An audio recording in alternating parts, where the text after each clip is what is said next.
Halo Penatua, bagaimana kabarnya? Mudah-mudahan para Penatua diberikan kesehatan dan dimudahkan rezekinya. Kali ini Mimin mau ngemis jempolnya, supaya Mimin lebih semangat lagi dalam menghibur Penatua.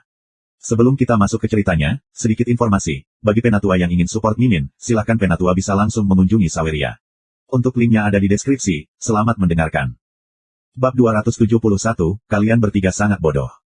Seluruh tubuh Putri Ling Meng mulai bergetar. Ekspresi iblis Jun Moxie membuatnya takut. Sedemikian rupa sehingga dia bahkan tidak berani menangis. Sebenarnya, kamu tidak mencoba melarikan diri ketika Ye Gu Han menderita luka serius. Memang, ini sangat baik untuk kamu. Kamu sangat tangguh. Yang mulia, kamu sangat dekat dengannya. Kamu bersedia melakukan begitu banyak untuk paman Ye kamu. Ini sangat mengharukan. Aku sangat mengagumi kamu. Petik 2. Jun Moxie menggertakkan giginya dan mengangguk dengan ganas. Dia kemudian mengeluarkan raungan yang menghancurkan bumi. Kamu bahkan tidak memikirkan orang lain bersamamu. Kamu tidak memikirkan dua saudara perempuan kamu yang baik. Kamu menjadi sangat emosional sehingga kamu tidak akan melarikan diri, apapun yang terjadi. Tetapi apakah kamu pikir mereka akan meninggalkan kamu dan melarikan diri? Kamu bisa membuat mereka sangat terluka, sebenarnya, kamu bisa membuat mereka terbunuh. Kalian bertiga akan terbunuh dan berubah menjadi tumpukan daging yang membusuk jika niat para penyerang adalah untuk membunuhmu alih-alih menculikmu. Kecantikan kamu tidak akan banyak berguna saat itu. Kematian kamu tidak akan menjadi tragedi sebanyak itu jika kamu adalah target musuh. Namun, kamu berhasil melibatkan dua saudara perempuan kamu yang tidak bersalah juga. Bagaimana perasaan kamu jika sesuatu terjadi pada mereka? Petik 2. Tapi, Putri Ling Meng merasakan firasat mendalam di dalam hatinya. Dia juga merasa agak malu.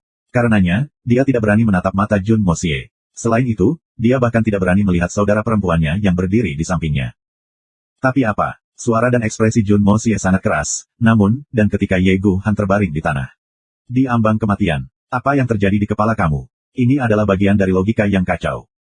Katakanlah bahwa Ye Gu Han tidak mati saat membela kamu. Dan kamu aman, maka tidak akan ada masalah dalam situasi itu. Bahkan, jika Ye Gu Han telah mati untuk melindungi kamu, itu akan menjadi kematian yang rela.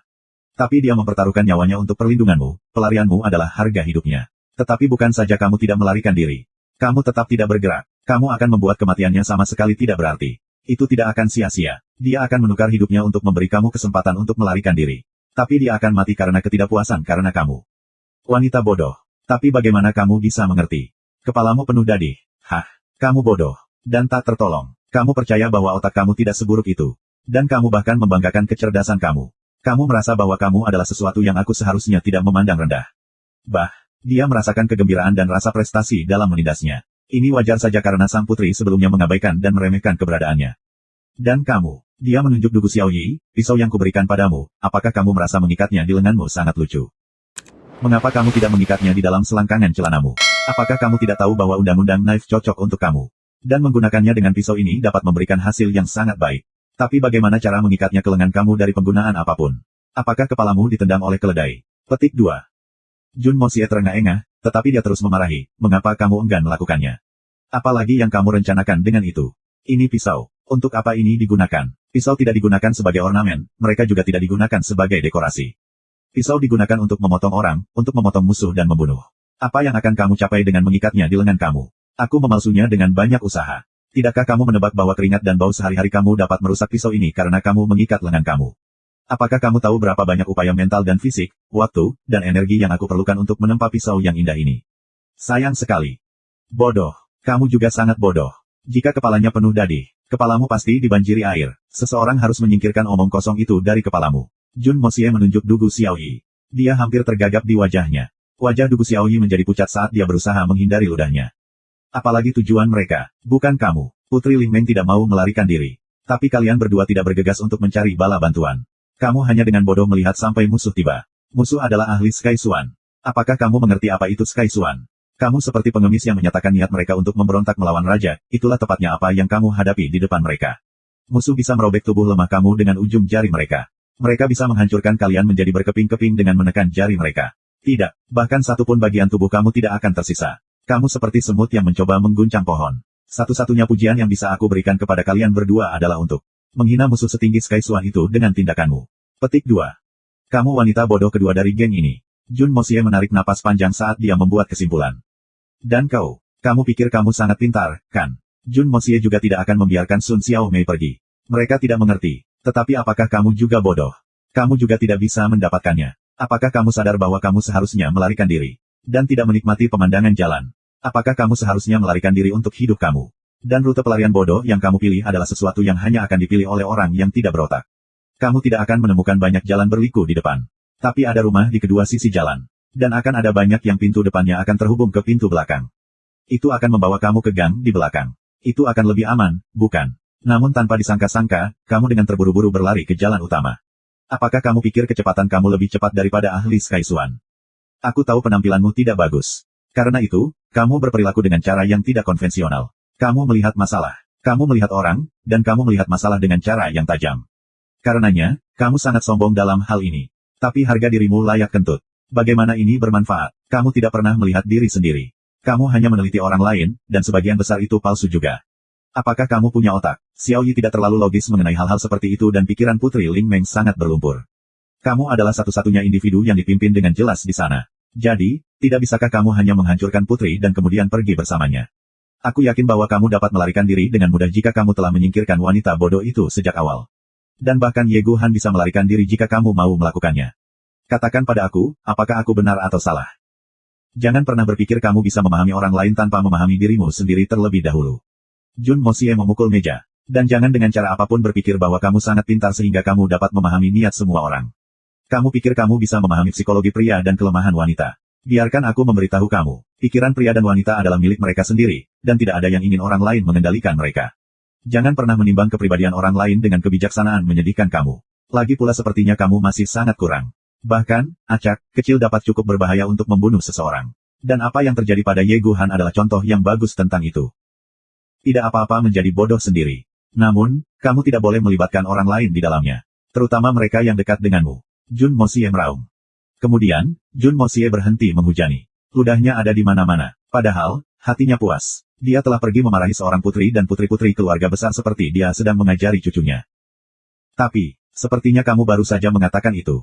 Kita adalah level Gold Swan. Jauh dari level Sky Swan. Selain itu, kami harus menyelesaikan semuanya meskipun ada perbedaan besar dan tak terkalahkan dalam kekuatan kami. Dan kita hanya bisa bergantung pada diri sendiri. Jadi bagaimana aku bisa melakukannya? Sun Xiaomei mendengus ketika dia menunjuk hidungnya. Dia menegakkan lehernya dan menembak balik, agak kesal. Gadis kecil ini tidak seperti Putri dan Xiao Yi. Dia sangat bangga. Karena itu, dia membantah. Kamu pikir kekuatan jatuh dari langit? Suara mendengus datang dari hidung Jun Moxie. Apakah kamu tidak berdandan dan menghiasi dirimu setiap hari alih-alih melatih kekuatan tiranimu? Apakah kamu pikir kamu dapat memiliki kekuatan yang luar biasa ketika kamu memperlakukan diri kamu seperti vas bunga yang lembut dan tetap terlindungi? Apakah kamu tahu biaya untuk menjadi seorang ahli sejati, individu yang sangat kuat? Itu jelas sesuatu yang tidak akan kamu ketahui oleh para remaja putri. Seseorang harus mencurahkan seluruh hidup dan jiwanya untuk mencapai bahkan pemahaman yang paling biasa. Petik 2. Jun Moxie tersenyum, kamu masih sangat muda, namun kamu sudah menjadi ahli Gold Swan. Bahkan, kamu bahkan bisa dianggap bakat luar biasa di kalangan generasi muda. Banyak orang akan menganggap prestasi kamu mencapai level Gold Swan pada usia muda seperti yang luar biasa. Dan aku akui itu benar. Kultivasi Swanki bertentangan dengan tatanan alam. Dan untuk berjalan di jalan yang sulit ini berarti mengeluarkan banyak kekayaan dan energi. Dan bagian terpenting adalah menyerah pada dunia. Kamu akan bertentangan dengan tubuh kamu setiap hari. Namun, kamu berada pada usia terbaik sepanjang hidup wanita. Selalu ada banyak wanita berbakat yang ada. Namun, hanya wanita yang menyerah pada ketampanan dan kemudahan mereka dan berhasil menjadi ahli yang tak tertandingi.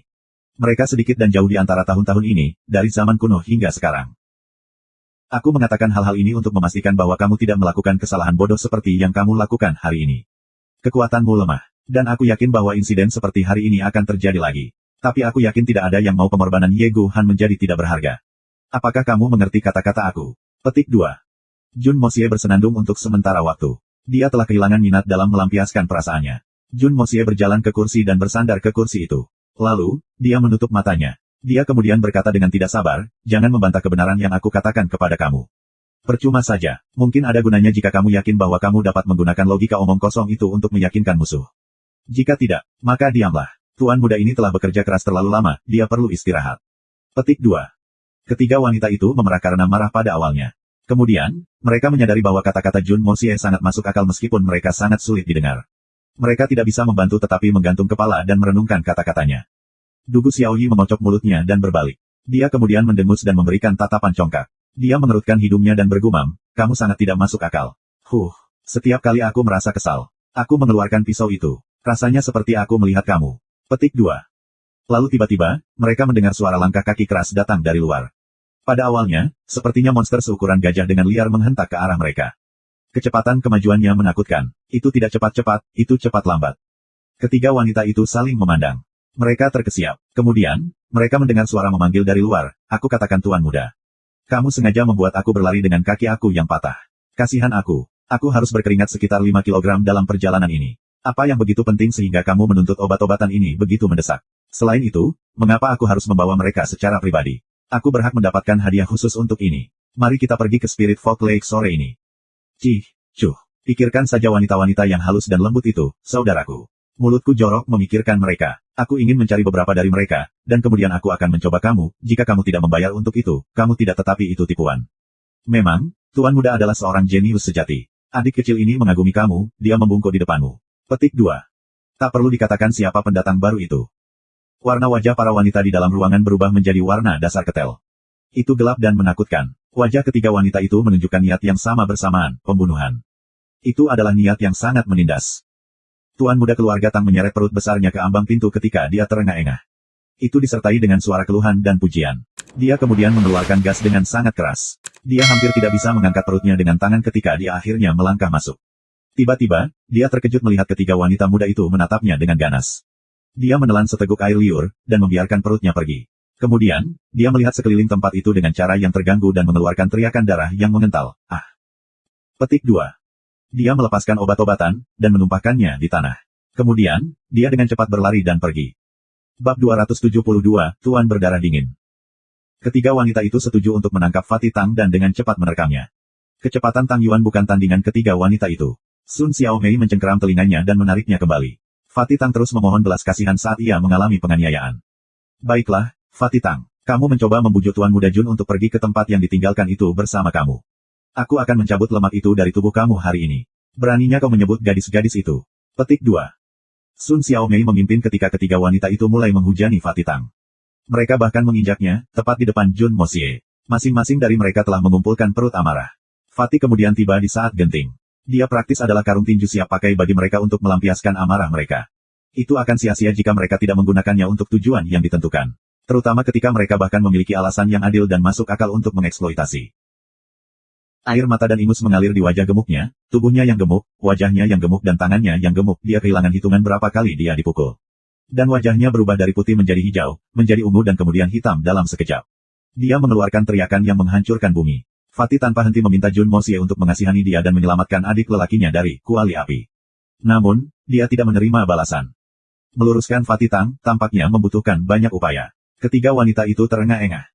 Mereka berhenti ketika mereka ingat bahwa pelaku utama duduk di samping. Mereka menyadari bahwa mereka hanya menangkap peluang untuk melepaskan semua kecemasan mereka yang terpendam. Tang Yuan juga bangkit. Dia kemudian terus mengeluh untuk sementara waktu. "Jun Moxie, aku tidak mengharapkanmu." Ketiga wanita itu tiba-tiba tutup mulut. Ini menghasilkan keheningan total di seluruh ruangan. Tempat di mana Tuan Muda Jun telah duduk kosong. Keempat orang bodoh mencari Jun Moxie di kamar. Mereka tidak menyadari ketika Tuan Muda Jun menghilang. Bahkan obat-obatan herbal yang telah jatuh hilang. Tindakannya cepat kilat. Kakek Tang menerima berita dari istana, cucu tertuanya, Tang Yuan akan pergi ke sana keesokan paginya dan bertemu dengan Kaisar. Tang Wanli tidak menyadari mengapa cucunya dipanggil, tetapi sangat sulit untuk menolak perintah Kaisar. Karena itu, ia mengirim seseorang ke Jun Residence untuk membawa pulang cucunya yang pernah diusir. Tuan Muda Tang tertutupi tanah pada saat itu. Namun, ia berterima kasih kepada para dewa di surga karena melepaskannya dari lautan kesengsaraan yang ia alami. Dengan cepat ia melarikan diri dari tempat itu dengan berantakan, dia bahkan tidak berganti pakaian. Dia tidak pernah merasakan begitu banyak kasih sayang untuk kakeknya. Kakeknya telah menyelamatkannya dari kesulitan semacam itu. Kakeknya telah menjadi dewa di matanya. Langit perlahan menjadi gelap seiring berjalannya waktu. Lampu-lampu mulai berkelap-kelip di halaman keluarga Jun. Sebuah perjamuan telah diatur di ruang depan untuk menghormati tamu-tamu terhormat, Dugu Wudi dan Menteri Sun. Perjamuan ini memiliki standar yang sangat tinggi. Kakek Jun dan Jun Wuyi secara pribadi menemani para tamu. Namun, Jun Moxie telah menghilang seperti asap. Ketiga wanita itu sedang menggertakkan gigi. Perut mereka membara karena amarah mereka, dan mereka sangat ingin menyelesaikan skor. Jun Moxie diam-diam muncul dari pagoda Hong Jun larut malam. Semua orang sudah tidur pada saat itu. Dia melirik kiri dan kanan, dan kemudian menuju kamarnya.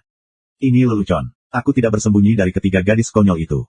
Mengapa aku harus takut pada mereka? Aku bersembunyi, hanya untuk menyiapkan resep untuk Ye Gu Han, itu saja. Menyelamatkan orang seperti memadamkan api. Bagaimana aku bisa menunda itu? Dan obat ini butuh sedikit waktu. Orang-orang ini pasti harus beristirahat sekarang. Bukan saatnya untuk membuat keributan tentang itu. Jun Moxie menghibur dirinya dengan anestesi yang telah disiapkannya selama setengah hari terakhir. Satu obat harus diminum, dan yang lain diterapkan secara eksternal. Jun Moxie masuk ke kamarnya, dan mulai merawat tulang Ye Guhan yang terluka. Butuh banyak upaya, tetapi tulang rusuk yang patah di rongga dada Ye Guhan disatukan seperti sulaman. Mereka telah sepenuhnya dikendalikan pada saat dia selesai. Pakaian Tuan Muda Jun telah basah oleh keringat. Dia sangat lelah, dan tidak tahan untuk duduk di punggungnya lagi. Dia menggelengkan kepalanya dan bergumam, ibuku sendiri tidak bekerja keras untukku. Lain kali aku harus bekerja seperti ini, aku akan mati sebelum melakukannya. Upaya ini telah, setengah, membunuhku. Petik 2. Tiba-tiba, Jun Moxie merasakan aura yang sangat misterius mengalir di sekelilingnya. Dia merasakan rambut di tubuhnya berdiri. Udara itu sendiri menjadi sedikit, dan mulai dipenuhi dengan aura yang ganas dan mematikan. Suasana terasa sangat dingin. Jun Moxie dengan cepat mendongak. Dia menggigil ketika melihat aura spiritual yang menakjubkan bertebaran di udara. Aura yang menghancurkan bumi dan panik dengan cepat naik di atas kota Tianxiang. Kemudian meletus. Itu segera mencakup sekitar 5 kilometer. Aura ini dipenuhi dengan kemarahan dan rasa sakit yang tak ada habisnya. Ya sakit, itu samar-samar terlihat. Tetapi siapapun yang merasakannya dapat merasakan bahwa orang yang menyebarkan aura ini sangat sedih.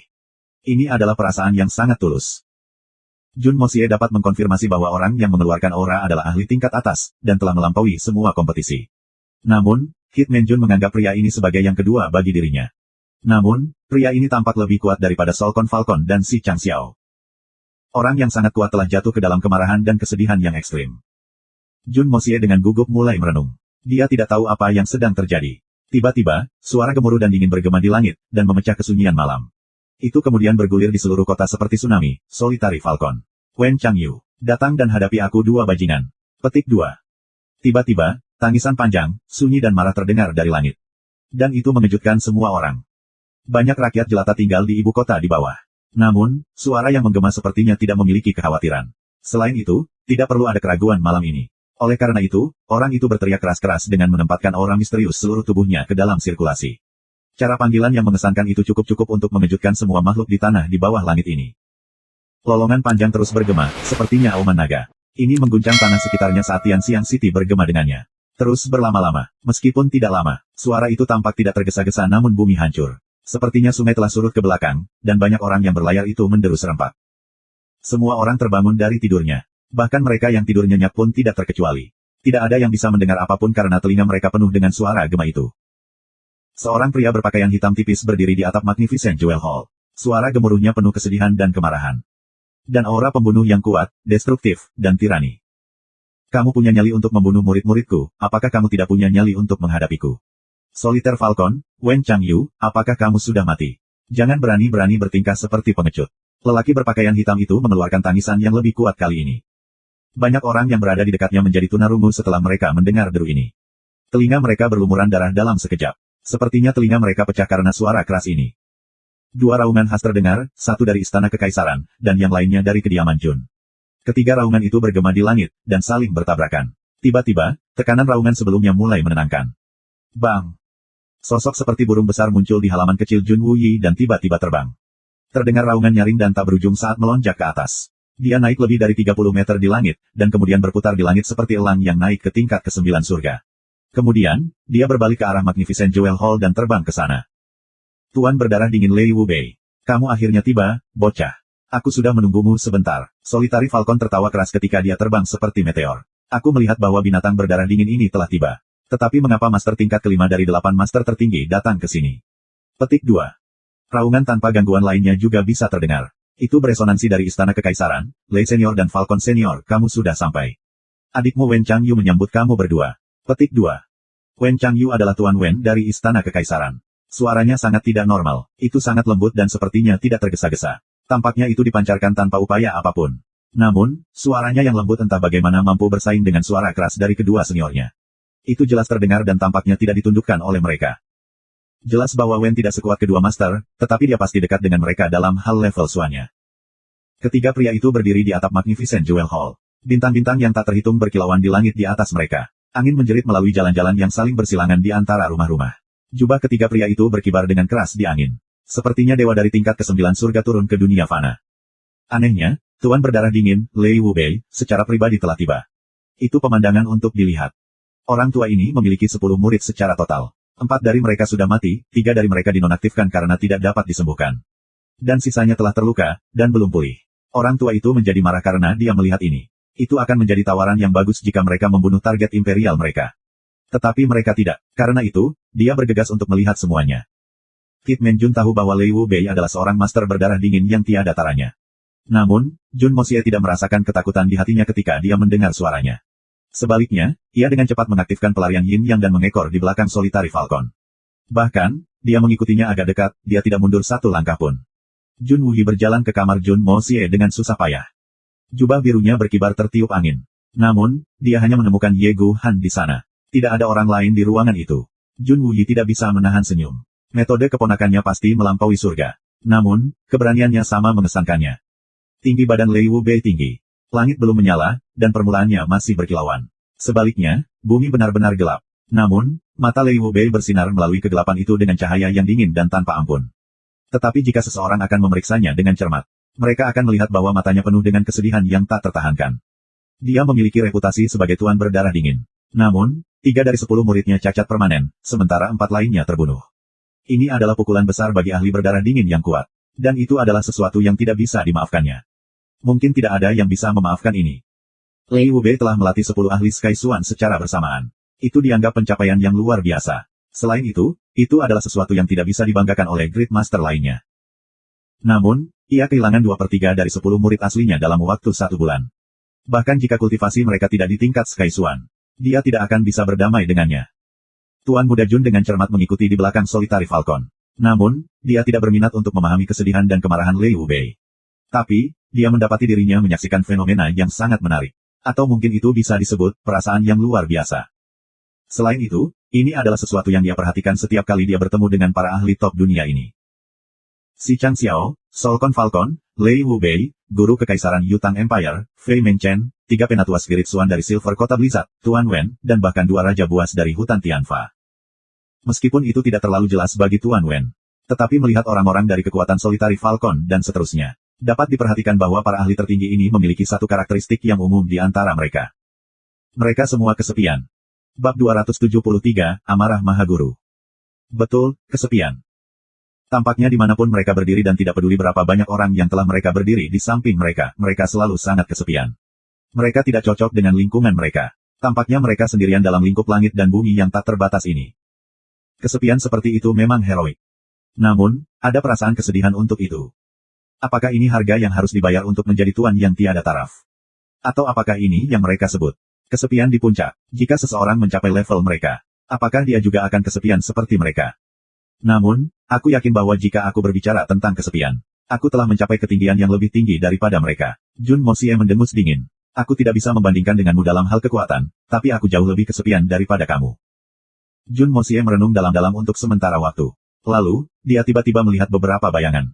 2 orang lagi naik ke atap. Janggut putih mereka mengambang di angin, dan ekspresi mereka bermartabat. Para pendatang baru itu tak lain adalah penatua ketiga dan ke-9 kota Silver Blizzard.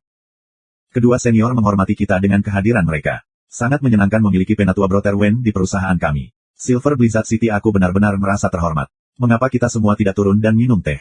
Penatua ketiga menangkupkan tangannya dan tersenyum. Dia bisa melihat bahwa ketiga pria itu, belati mereka saling berhadapan. Dia tahu kata-katanya tidak cocok untuk lingkungan ini. Namun, dia masih meminta mereka untuk mengikutinya ke Magnificent Jewel Hall. Tidak ada yang ingin kehilangan bantuan Silver Blizzard City. Karena itu, ia memasang wajah berani dan mengundang mereka masuk. Lei Wubei sangat sedih. Dia tersenyum panjang, tetapi kemudian mengabaikan permintaan penatua ketiga. Dia kemudian berteriak, Solcon Falcon. Murid ke-6 aku menderita patah tulang dan tendon yang sobek. Dia telah dinonaktifkan seumur hidup. Kenapa kamu melakukannya? Wajah tetua ketiga dipenuhi dengan rasa malu. Kekuatannya tidak sebanding, tetapi dia adalah perwakilan Silver Blizzard City. Sikap Lei Wubei telah membuat tetua ketiga sangat marah. Namun, dia menahan amarahnya karena dia bisa melihat kesedihan yang jelas dan ekspresi agak gila Lei Wubei. Solitaire Falcon tertawa dengan nada rendah, mengapa kamu begitu marah, penatua Brother Lei? Dia hanya seorang murid, orang tua ini membantunya, dan memberinya pelajaran sebagai gantinya. Kamu memiliki 10 murid, seseorang yang lumpuh seharusnya tidak penting. Dan dia adalah satu-satunya di antara murid-muridmu yang belum mencapai ranah Sky Swan. Aku menghapus sampah yang mengganggu nama kamu. Aku sudah mengambil sampah untuk kamu. Aku menghindarimu sangat malu. Hahaha. Ferociously muncul di dalam tubuh Lei Wubei. Tampaknya ada arus bawah yang tak terlihat di tubuhnya, dan perlahan-lahan bangkit. Dia menatap Solitary Falcon. Matanya menunjukkan peningkatan niat membunuh yang tak ada habisnya. Dia mengangguk perlahan, dan kemudian berkata dengan suara yang dalam, baiklah. Sangat baik, Solitary Falcon, kamu tidak layak menyebut diri kamu, guru, dari generasi senior. Kamu menyerang anggota generasi muda. Kamu harus malu pada diri sendiri. Petik 2. Solitary Falcon mendengus dan memandang Lei Wubei dengan jijik. Dia mencibir, apakah kamu akan membalas murid kamu? Kemudian ayo Lei Wubei. Aku sudah menunggu 30 tahun untuk kesempatan ini. Aku sudah lama merasa bahwa peringkat itu salah. Petik 2. Lei Wubei menekan emosinya dan tersenyum, aku tidak terlalu khawatir tentang itu. Solitaire Falcon, yang aku benar-benar tertarik untuk tahu adalah, bagaimana murid aku menyinggung kamu? Apa yang membuatmu melakukan perbuatan jahat ini meskipun menyadari identitasnya? Petik 2. Solitary Falcon menjawab dengan dingin, bisakah dia berani menyinggung perasaanku? Dia tidak menyenangkan mataku. Akankah alasan ini cukup, Lei Wubei? Petik 2. The Solitary Falcon, si Chang Xiao dan yang lainnya telah memperebutkan Xuan Core. Murid ke-6 Lei Wubei menyelinap dalam upaya untuk mencuri Xuan Core dari Solitary Falcon. Dan dia hampir berhasil. Ini telah menyebabkan rasa malu yang luar biasa bagi Solitary Falcon. Namun, bagaimana dia bisa mengakuinya sekarang? Selain itu, tidak ada cara Solitary Falcon akan menjelaskan apapun kepada Tuan berdarah dingin, terutama mengingat nada sombong di mana Lei Wubei mengajukan pertanyaan kepadanya. Tuan yang bangga tidak akan pernah menundukkan kepalanya. Siapa yang benar dan siapa yang salah? Kekuatan adalah satu-satunya kebenaran di dunia ini. Ini alasan yang bagus, yang sangat bagus. Solitary Falcon, aku akan ingat alasan ini. Lei Wubei tertawa terbahak-bahak. Dia kemudian mengubah arah tatapannya, dan berbicara kepada Wen Changyu dengan suara yang bermartabat, Penatua Brother Wen. Kamu di sini. Kamu tinggal di kota Tianxiang. Petik 2. Wen Kenyu tersenyum lembut, Tuan Lei sangat tanggap. Wen telah tiba untuk melindungi kontrak suci dengan kekaisaran. Petik 2. Lei Wubei menutup matanya. Matanya agak berbinar dan menjadi suram. Kemudian, dia tiba-tiba membuka matanya, dan mereka mulai memancarkan cahaya dingin, beracun dan berwarna hijau yang menyedihkan. Rasanya seolah ada angin jahat dan angin yang mengganggu di sekitar mereka, angin ini seakan menjerit kesedihan hatinya. Dia berbicara dengan sikap yang sangat dingin, Penatua Brother Wen Changyu, melindungi perjanjian itu bukanlah pembenaran yang tepat untuk membunuh 4 murid aku. Menjaga perjanjian itu bukan berarti kamu bisa bertindak tidak bermoral. Petik 2. Wen Changyu mendongak ke langit, dan mendesah samar. Jejak kemarahan melintas di wajahnya. Lei Wubei tidak dalam posisi untuk membedakan antara yang baik dan yang jahat. Selain itu, dia bertindak dengan cara yang kuat dan agak tidak masuk akal. Namun, Tuan Wen ingat tugasnya. Dia mengambil napas dalam-dalam dan entah bagaimana berhasil menahan amarahnya. Dia merenung sejenak dan kemudian menundukkan kepalanya. Dia kemudian memandang Lei Wubei dengan acuh tak acuh, Tuan Lei. Aku tidak membunuh murid-muridmu. Suara Wen Changyu tenggelam, aku harus berbicara dengan Tuan Lei karena kamu telah ditanyai dan diejek. Tapi aku hanya akan menjelaskan ini sekali saja. Apakah kamu percaya atau tidak? Atau menerimanya atau tidak? Petik 2. Lei Wubei diam beberapa saat. Dia kemudian menjawab dengan dingin, ketika Penatua Brother Wen mengatakannya seperti itu. Bagaimana mungkin aku tidak percaya kepada kamu? Suaranya masih dingin, tetapi nada pembunuhan di dalamnya tampaknya telah berkurang. Suaranya kemudian menjadi lembut, jika Penatua Brother Wen memberitahu aku. Dia dapat pergi kapan saja. Tapi siapa yang membunuh murid-muridku? Bisakah kamu memberitahu aku, Penatua Brother Wen? Jika Penatua Brother bersedia menerima pertanyaan aku dan mengatakan yang sebenarnya, maka Lei Wubei akan menawarkan permintaan maaf atas perilakunya. Lei Wubei melepaskan tangannya dari lengan bajunya, dan menyimpannya di sampingnya sebagai tanda persahabatan. Lei Wubei adalah seorang mahaguru. Murid-muridnya telah dibantai. Namun, dia berbicara dengan cara yang sangat bermartabat, dan bersedia mendengarkan logika. Itu akan dianggap sangat terpuji bahkan jika pihak lawannya adalah pakar spirit Xuan seperti dirinya. Asal dan kekuatan pria itu cukup misterius. Tuan Wen juga sangat tertarik padanya. Sangat disayangkan bahwa ini sangat kacau dan membingungkan. Sedemikian rupa sehingga Wen yakin bahwa dia telah menyalahkan aku. Petik 2. Senyuman singkat namun cerah menyebar di wajah Wen Changyu. Dia tidak tampak malu. Senyumnya seperti awan di hadapan angin yang hambar. Sepertinya masalah itu sembrono dan tidak penting. Dan sekarang aku melihat Tuan Lei secara pribadi telah berangkat untuk menemukan orang itu. Tapi Wen tidak berdaya, dan rela mengakui kekalahan. Petik 2. Terima kasih banyak atas ini, Penatua Brother Wen. Mata Lei Wubei berkilau dengan cahaya dingin ketika dia menangkupkan tangannya. Lakukan seperti yang kamu inginkan, Penatua Brother Wen, banyak permintaan maaf untuk masalah hari ini. Petik 2. Wen Changyu tertawa dan menangkupkan tangannya sebagai balasan, itu sangat mulia dari kamu. Aku berharap bisa bertemu lagi. Wen memiliki beberapa tugas mendesak, mohon maafkan aku. Petik 2. Dia menangkupkan tangannya lagi. Dan kemudian, dia tersapu seperti daun mati di angin yang kencang. Dia terbang ke langit, tubuhnya yang ramping tampak seperti sepotong perkamen. Dia bergoyang di udara untuk sementara waktu, dan kemudian menghilang tanpa jejak. Tuan Muda Jun telah menonton secara rahasia. Dia tidak bisa membantu tetapi mengutuk hatinya tanpa henti. Penjelasan senior ini sangat jelas. Dia hanya mengatakan bahwa itu adalah kesalahpahaman. Bukankah ini terlalu mudah? Dan bagaimana Master Darah Dingin Lei Wubei bisa diyakinkan dengan begitu mudahnya? Orang lain hanya mengatakan kepadanya bahwa dia tidak melakukannya. Dan yang mengejutkan, Master peringkat kelima dari 8 guru agung ini diyakinkan olehnya. Apakah Tuan Wen tidak mampu berbohong? Atau apakah dia terlalu pandai menipu? Aku benar-benar tidak bisa berkata-kata. Jun Moxie mengerti satu hal ketika dia mengutuk dalam hatinya, orang-orang di tingkat kultivasi seperti itu tidak perlu berbohong. Tidak mungkin mereka takut akan apapun setelah mencapai tingkat seperti itu. Namun, penjelasan ini masih terasa aneh. Penjelasan itu seharusnya tidak memotong bahkan jika itu adalah kesalahpahaman. Penjelasan itu terlalu lemah. Sikap soliter Falcon juga tidak jauh berbeda.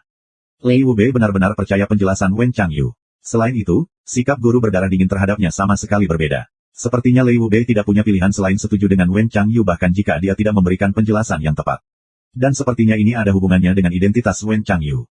Tingkat Xuan Wen lebih rendah daripada Lei Wubei. Namun, tampaknya pria itu hanya memberikan penjelasan karena dia tidak ingin tidak menghormati Tuan berdarah dingin. Apakah pria itu dari tempat itu? Perhatian Jun Moxie bergeser ke kata-kata, itu, saat dia merenung di dalam, tapi di mana tempat itu? Bagaimana Lei Wubei, anggota dari 8 guru agung, tampak takut padanya? Apakah ada sesuatu yang mencurigakan di antara mereka? Lei Wubei kemudian berbalik ke arah Solitary Falcon. Dia menarik tangannya dan mendengus dingin, sekarang hanya kita berdua, Solitary Falcon. Kemudian, dia tiba-tiba mengayunkan lengan bajunya dalam kemarahan terhadap tetua ketiga dan ke-9. Dia kemudian berteriak, masalah ini tidak membuatmu khawatir. Silver Blizzard City tidak memiliki kualifikasi untuk terlibat dalam masalah ini. Petik 2. Sepertinya angin kencang meneriaki mereka. Tetua ketiga dan ke-9 dibiarkan kesakitan. Mereka sangat marah dengan ini, tetapi orang lain itu jauh lebih kuat. Karena itu, mereka tidak punya pilihan selain menangkupkan tangan mereka, melompat ke badai dan menghilang. Namun, pikiran mereka menyanyikan lagu yang berbeda. Mari kita lihat apakah kamu berani bertindak sombong ketika lebih banyak orang dari Silver City kami tiba. Solitary Falcon tertawa. Tubuhnya yang tinggi terangkat ke udara seperti Raja Wali sambil mencibir. Kamu memiliki hubungan yang baik dengan muridmu. Jadi, kamu ingin membalasnya. Ikuti aku. Lei Wubei menjerit. Sepertinya 1000 hantu melarikan diri dari gerbang neraka. Tubuhnya perlahan naik ke udara. Dia mengikuti Solitary Falcon dengan cermat, dan kemudian menghilang bersamanya dalam sekejap mata. Bima sakti menerangi malam seperti sungai yang dingin dan berbintang. Jun Moxie mengaktifkan Escape Yin Yang dan mengikuti mereka. Dia tidak bisa membantu tetapi mengakui bahwa kekuatan Tuan berada di liga sendiri. Jun Moxie telah mengaktifkan tingkat tertinggi dari pelarian Yin Yang. Namun, sangat berat baginya untuk mengikuti mereka. Jun Moxie adalah ahli dalam membuntuti secara diam-diam. Dia yakin bahwa tidak ada seorang pun di kota Tianxiang yang akan sesukses di tempatnya. Dan itu termasuk Tuan Wen yang misterius. Gerakan mirip burung soliter Falcon adalah yang tercepat di benua Xuan. Selain itu, Solitary Falcon yakin bahwa ia adalah salah satu yang terkuat di antara 8 master besar. Karena itu, ia menggunakan kekuatan penuhnya untuk menunjukkan otoritasnya kepada Lei Wubei. Lei Wubei jelas tidak berani mengabaikan ini. Oleh karena itu, kedua individu segera memulai kompetisi, Swiftness. Kedua pria itu hanya bertukar, pertempuran kata, setelah mereka bertemu. Namun, mereka telah mencapai ambang kompetisi yang begitu sengit. Suara melingkar dari auman mereka tampaknya adalah ronde pertama. Namun, tampaknya kultivasi Solitary Falcon agak kurang dalam hal itu. Tapi sepertinya, kecepatan, adalah putaran kedua kompetisi mereka. Bab 274, mengaduk beberapa masalah secara sengaja. Karena itu, Solitary Falcon dan Lei Wubei bergegas dengan sangat cepat menuju medan perang. Mereka mengerahkan semua upaya mereka karena takut kehilangan muka. Xuan Qi Solitaire Falcon bahkan mulai menghasilkan gelombang suara saat ia terbang. Kecepatan selalu menjadi bidang keunggulannya. Dia tidak bisa membiarkan Lei Wubei mengalahkannya. Lei Wubei datang untuk membalas murid-muridnya. Karenanya, dia tidak bisa membiarkan kekuatannya dipandang rendah. Oleh karena itu, ia mengejar Falcon Solitaire dengan kekuatan penuh. Dari perspektif ini, pelarian Yin Yang Jun Moxie layak disebut tangguh dan mencengangkan. Namun, kemanjurannya masih sangat dangkal. Dia belum membuka misteri pelarian Yin Yang. Jadi bagaimana dia bisa bersaing dengan dua tuan yang kuat itu? Namun, dia bisa bersaing dengan dua mahaguru. Ini adalah fakta yang mengejutkan karena usia dan tingkat kultivasinya. Bayangan kedua pria itu berkedip-kedip seperti meteorit yang jatuh. Mereka menyeberang dari rumah ke rumah, dan segera di luar kota. Mereka kemudian menghilang ke tanah terbuka yang luas. Kota ini tidak dapat dianggap kecil karena jutaan orang tinggal di dalamnya. Namun, dua tuan ini telah menyeberang dari pusat kota dalam beberapa napas. Jun Moxie berpendapat bahwa bahkan sebuah pesawat tempur F-4 dari kehidupan sebelumnya tidak dapat menyamai kecepatan ini. Tuan muda Jun merasa sedikit putus asa ketika dia melihat kedua pria itu menghilang dari pandangannya. Orang-orang yang ia ikuti telah berhasil menghindarinya. Ini adalah pertama kalinya dalam hidupnya bahwa sesuatu seperti ini terjadi padanya. Dia tidak bisa menahan senyum ketika dia mengangkat matanya. Memang itu pasti takdir. Aku datang ke sini pada malam hari ini, dan baru saja melepaskan diri dari insiden yang sangat meresahkan. Dan sekarang aku di sini sekali lagi. Di tengah malam. Apakah tempat ini ada hubungannya denganku? Jun Moxie melihat sekeliling untuk mengkonfirmasi kesimpulan ini. Tempat ini adalah desa yang tidak berpenghuni. Itu dikelilingi oleh hutan lebat dan berkabut. Sangat cocok untuk membunuh seseorang. Dia berdiri di puncak pohon. Angin membelai dia saat pelan-pelan bersiul. Jun Moxie merasa puas untuk sementara waktu. Bahkan, dia bahkan merasa heroik. Dia hampir tidak dapat menghentikan dirinya dari bernyanyi, untuk mengenakan gaun dan untuk melangkah melintasi hutan yang tertutup salju. Oh kemarahan untuk berlari seperti air. Oh Suara nyanyian nyaring ini tidak pernah keluar dari tenggorokannya. Tiba-tiba, dua ledakan keras meledak dari tengah hutan. Mereka menggabungkan bagian hutan itu seperti tsunami, ombaknya sama mengagumkannya seperti gunung. Aku pikir kedua orang tua bodoh itu telah pergi jauh. Tapi sepertinya mereka mulai berkelahi di suatu tempat di dekat sini. Tampaknya wilayah ini tidak hanya menarik bagiku, tapi juga mereka. Area yang luar biasa. Pohon yang tak terhitung jumlahnya secara paksa dimiringkan ke arah yang berlawanan. Daerah bergema dengan suara gertakan. Tampaknya batang pohon akan pecah kapan saja. Dia telah berdiri di puncak pohon, dan merasa sangat menyenangkan dalam suasana ini. Bahkan, dia hampir memecahkan lagu. Tapi Tuan Muda Jun tiba-tiba bergoyang dan turun. Dia kemudian mengutuk dalam hati, bajingan tua ini tidak memiliki daya tarik apapun. Tidakkah mereka tahu bahwa berkelahi membutuhkan anugerah? Kemudian dia diam-diam melihat ke arah bagian dalam hutan. Kesempatan untuk menonton pertarungan antara master seperti itu sangat langka. Solitary Falcon dan Lei Wubei berdiri saling berhadapan di tengah hutan. Jarak mereka sekitar 30 meter. Tanah di antara kedua pria itu menjadi sangat halus. Ada pohon besar di sana beberapa saat yang lalu. Namun, secara diam-diam hancur dan menghilang selamanya karena ledakan yang disebabkan oleh Xuan Qi yang bertabrakan. Saat ini, ruang itu tampak lebih mulus daripada lantai lapangan basket dari kehidupan sebelumnya. Pengerjaan yang luar biasa. Kenapa kedua binatang ini tidak memperbaiki jalan? Mereka harus pergi ke daerah pegunungan terpencil, dan membangun jalan raya. Ini bahkan lebih halus daripada pekerjaan penggiling jalan. Dan itu jauh lebih nyaman. Jalan ini sangat mulus sehingga dapat digunakan untuk balapan cepat. Sungguh sia-sia bahwa tidak ada yang dapat memanfaatkan keahlian mereka dengan benar di area ini. Bidang Qi yang tak terlihat tersebar di antara dua pejuang. Bagian belakang kepala Solitary Falcon ditutupi dengan rambut acak-acakan. Rambutnya seakan terangkat seolah-olah terbawa angin. Lei Wubei berdiri di seberangnya. Namun, dia tidak bergerak satu inci pun. Bahkan keliman pakaiannya tidak bergoyang. Kedua pria itu menilai bahwa kultivasinya relatif unggul. Falcon, kultivasi kamu telah mengalami kemajuan yang signifikan selama bertahun-tahun ini. Lei Wubei mendengus dingin, aku tidak bisa bersaing dengan kamu dalam kecepatan, tetapi level Xuan kamu jauh di belakang aku. Kamu harus jujur di depan aku. Petik 2. Apakah begitu?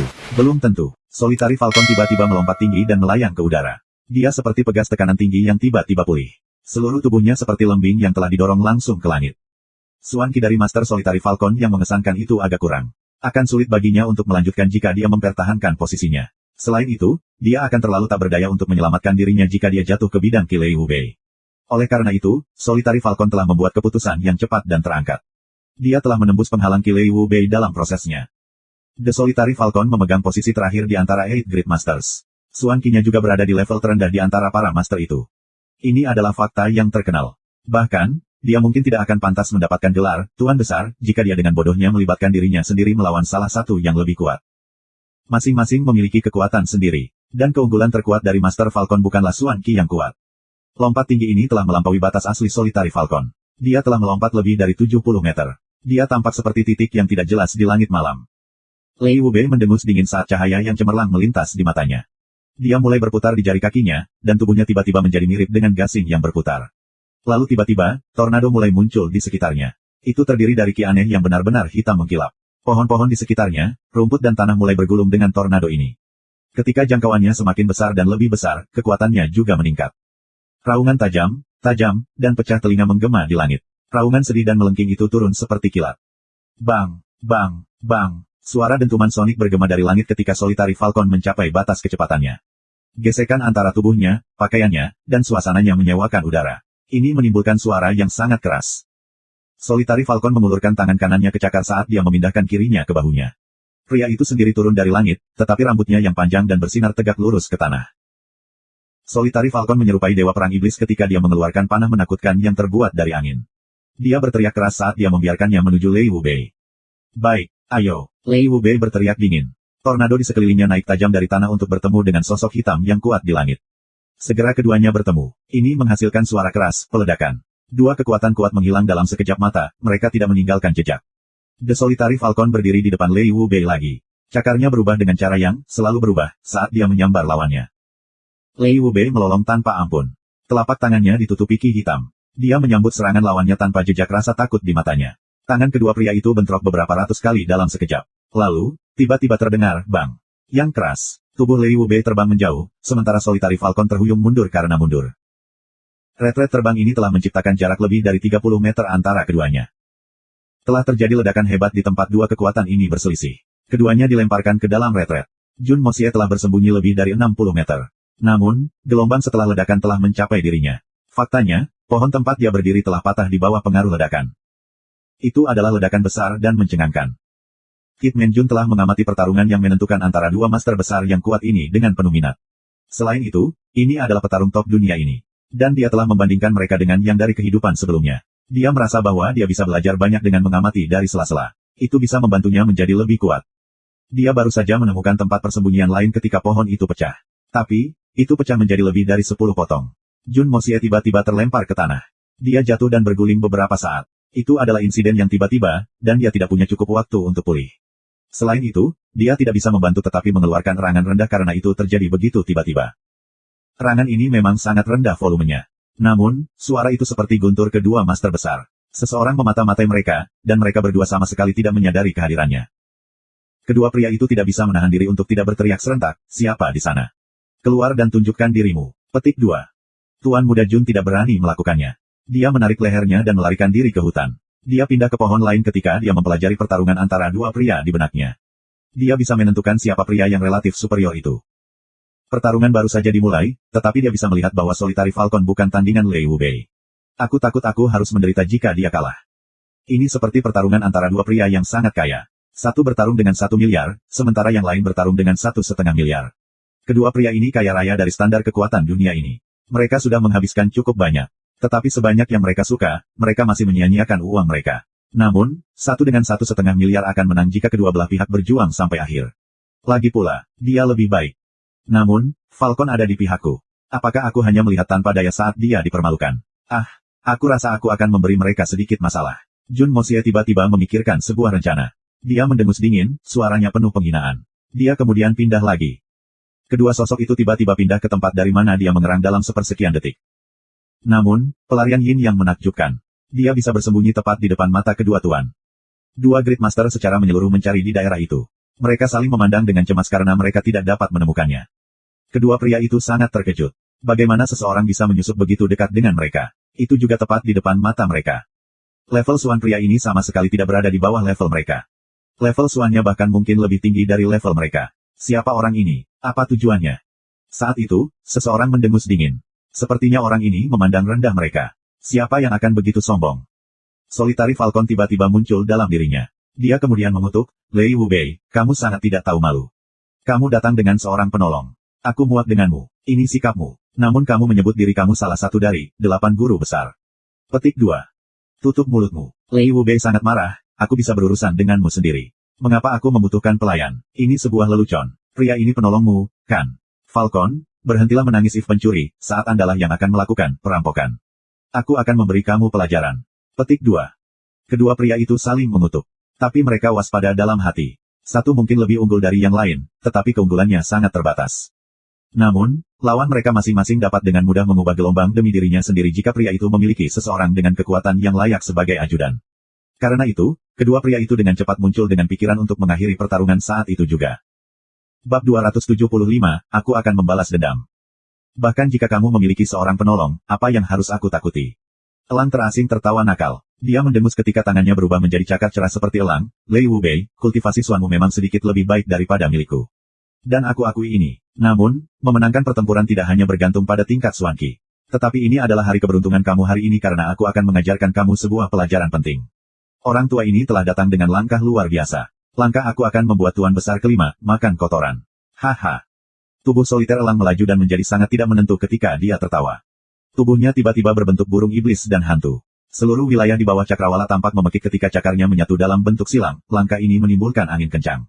Cakarnya membentuk jaringan besar sudut kedap udara yang tampaknya bisa menembus sudut manapun. Jika burung ini, seharusnya, Falcon, maka sepertinya Ghost of a Falcon telah meluncurkan serangan. 9 cakar Falcon hantu. Falcon Claw yang luar biasa. Lei Wubei tiba-tiba berteriak memuji. Dia belum pernah melihat yang seperti ini sebelumnya. Langkah ini telah menarik semua perhatiannya. Otaknya bahkan lupa untuk menyerang balik. Cici. Lei Wubei belum pernah melihat gerakan seni bela diri yang fantastis sebelumnya. Langkah ini membuatnya benar-benar bingung. Cakar soliter Falcon menimbulkan 3 luka pada tubuh Lei Wubei. Namun, Lei Wubei tidak merasa takut. Meskipun dia tidak siap menghadapi serangan ini. Dia dengan tenang mundur beberapa langkah. Solitary Falcon melolong ketika dia di atas angin. Kemudian, dia melepaskan langkah kedua. Falcon Soliter Mahaguru hanya mampu mempelajari 2 langkah pertama dari 9 cakar Ghostly Falcon. Keyakinannya meningkat ketika langkah pertama menunjukkan hasil. Oleh karena itu, ia memutuskan untuk menyerang dengan langkah kedua sementara setrika masih panas. Bang, bang, bang. Suara ledakan berasal dari tubuh Lei Wubei. Dia kemudian mengeluarkan raungan sengit dan mulai mengumpulkan Suan Qi dalam jumlah yang sangat banyak. Suan Qi mulai melonjak seperti tsunami. Lei Wubei adalah guru besar kelima. Dia tidak bisa membiarkan dirinya terdorong ke kondisi seperti itu saat melawan Solitary Falcon. Dia tidak berusaha menahan diri saat melepaskan jari dinginnya. Ada ledakan keras dan kedua pria itu tersandung mundur. Lei Wubei sangat terkejut ketika dia melihat dadanya dan melihat 5 telapak tangan berdarah. Lalu, dia mendongak, apa nama teknik Falcon Claw yang luar biasa ini? Ada berapa langkah? Petik 2. Wajah Solitary Falcon memerah, dan dadanya naik dengan cepat. Dia menjawab dengan dingin, bagaimana teknik baru aku terasa, ya. Itu disebut 9 cakar Ghostly Falcon. Seperti namanya, ini memiliki 9 langkah. Bagaimana kamu menyukai pelajaran kamu? Iya. Petik 2. 9 langkah. Jadi langkah luar biasa ini memiliki 9 langkah. 9 cakar Ghostly Falcon. Itu layak untuk nama, Ghostly Falcon. Lei Wubei mengerang dengan tertekan. Dia kemudian menambahkan, Solitary Falcon, kamu berbeda dari sebelumnya. Orang tua ini tidak tertarik berlama-lama denganmu hari ini. Jadi aku membuang masalah ini untuk saat ini. Tapi aku akan menemukanmu kapanpun aku mau. Petik 2. Solitary Falcon tertawa terbahak-bahak, kamu dapat mencari senior kamu kapanpun kamu ingin merasakan keterampilannya yang baru dan unik. Solitary Falcon, kami berdua disebut 8 Master Besar. Jadi aku akan memberi kamu peringatan. Jauhi keluarga Jun. Lei Wubei mendengus, keluarga Jun telah memprovokasi 2 entitas yang kuat. Dan sekarang mereka telah menambahkan patua ini ke daftar itu juga. Tampaknya perlu mengambil tindakan terhadap mereka. Orang tua ini tidak ingin melihat kamu di sana ketika dia memusnahkan seluruh keluarga mereka. Kalau tidak, aku ragu aku akan melepaskanmu juga. Petik 2. Musnahkan keluarga Jun. Bagaimana? Solitary Falcon mendengus dingin, mengapa Solitary Falcon harus mendengarkan omong kosong ini ketika dia dapat menyortir Lei Wubei dengan mudah? Dan kamu tidak akan menunda masalah ini jika kamu bisa melawan 9 cakar hantu Falcon, aku. Petik 2. Kamu tidak tahu bagaimana cara menyesal. Kamu selalu bertindak begitu sembrono. Petik 2. Lei Wubei mendengus saat dia menundukkan kepalanya. Kemudian, tubuhnya bangkit dan tiba-tiba menghilang. Lei Wubei telah memutuskan untuk bertindak ketika dia melihat kekhasan situasi. 9 cakar Ghostly Falcon, Solitaire Falcon adalah langkah yang sangat aneh dan tidak terduga. Selain itu, setiap langkah lebih kuat dari yang sebelumnya. Dia merasa sangat terancam oleh langkah ini. Dia tidak memiliki kepercayaan diri untuk muncul sebagai pemenang seperti sebelumnya. Selain itu, Great Master peringkat terendah dikenal karena kecepatannya. Oleh karena itu, akan sangat sulit bagi Lei Wubei untuk melarikan diri jika Solitary Falcon memiliki pelayan yang kuat dalam mendukung. Petik 2. Karena itu, Lei Wubei membuat keputusan cepat dan melarikan diri. Solitary Falcon terdiam untuk sementara waktu. Dia kemudian menghela nafas, yah, itu tadi panggilan akrab. Lawannya berada di peringkat kelima di antara 8 besar master karena suatu alasan. Tampaknya kedua pejuang telah melakukan hal yang sama baiknya dalam pertempuran ini. Namun, Solitary Falcon sadar bahwa dia akan kalah. 9 cakar Ghostly Falcon, miliknya diakui sangat berhasil. Namun, dia tidak diragukan lagi akan berada dalam situasi yang sulit setelah lawan meningkatkan output kekuatannya saat pertarungan berlangsung. Dia sudah menggesek bagian bawah belalainya trik, dan hampir habis. Namun, lawannya baru saja mulai melepaskan jari dinginnya. Langkah kedua dari 9 cakar Ghostly Falcon, yang unik telah mendominasi untuk sementara waktu, tidak ada lagi. Selanjutnya, telah terjadi kejadian misterius. Kedua pria itu telah mencari di seluruh pinggiran, tetapi tidak dapat menemukan jejak kehadiran penonton ini. Kedua pria itu kehilangan semangat untuk bertarung setelah insiden itu. Mereka takut seorang nelayan akan menangkap kedua ikan yang bertarung itu, satu. Dan nelayan memiliki keuntungan besar dalam situasi ini, fakta ini tidak bisa dilawan. Seandainya kedua pria itu menderita luka serius selama pertempuran, pihak ketiga bisa menukik dan meraih kemenangan. Dia bisa menyerang dan membunuh kedua Great Masters. Bagaimana mungkin dia mencoba sesuatu yang gila? Siapa orang yang sangat misterius ini? Karena itu, kedua pria itu memikirkan hal yang sama, dan menyerah pada pertarungan. Aku takut aku akan dipermalukan jika aku tidak melakukan gerakan Claw Ghostly Falcon ini. Pemahamanku baru-baru ini tentang langkah kedua sangat penting. Lei Wubei jauh lebih kuat dariku. Dia benar-benar layak disebut master yang paling berdarah dingin. Aku berterima kasih kepada orang yang membuat keributan itu, terlepas dari niat yang mungkin dia simpan. Tampaknya dia perlu belajar lebih banyak tentang 9 cakar Ghostly Falcon. Sangat penting bahwa dia cepat menguasai langkah itu tanpa penundaan. Solitary Falcon menghela nafas, dan kemudian dengan cepat pergi. Tuan Muda Jun telah pergi sebelum 2 tuan besar. Jun Moxie meledak dengan amarah pada saat itu. Kidman Jun sangat marah pada Lei Wubei. Benar, keluarga kami memang telah mendatangkan dendam dari 2 organisasi yang kuat. Namun bukan berarti, siapapun, bisa datang dan menginjak kita sesuka mereka. Kata-katanya yang tepat adalah, keluarga Jun telah memprovokasi 2 entitas yang kuat. Dan sekarang mereka telah menambahkan patua ini ke daftar itu juga. Tampaknya perlu mengambil tindakan terhadap mereka. Orang tua ini tidak ingin melihat kamu di sana ketika dia memusnahkan seluruh keluarga mereka. Kalau tidak, aku ragu aku akan melepaskan kamu juga. Pikiran kata-kata Lei Wubei saja telah membakar perut Jun Moxie. Ini adalah ancaman yang jelas bagi Falcon Soliter untuk meninggalkan keluarga Jun. Sial, aku entah bagaimana telah menipu guru besar untuk datang dan melindungi sisiku.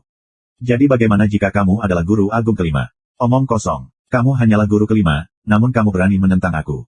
Bahkan jika kamu adalah maha guru, Yun Bei Chen. Apa yang dapat kamu lakukan? Aku akan membunuhmu. Kesempatan pertama yang kudapat. Kenapa menunggu kesempatan? Ayo main sekarang. Mari kita lihat siapa yang mengalahkan siapa.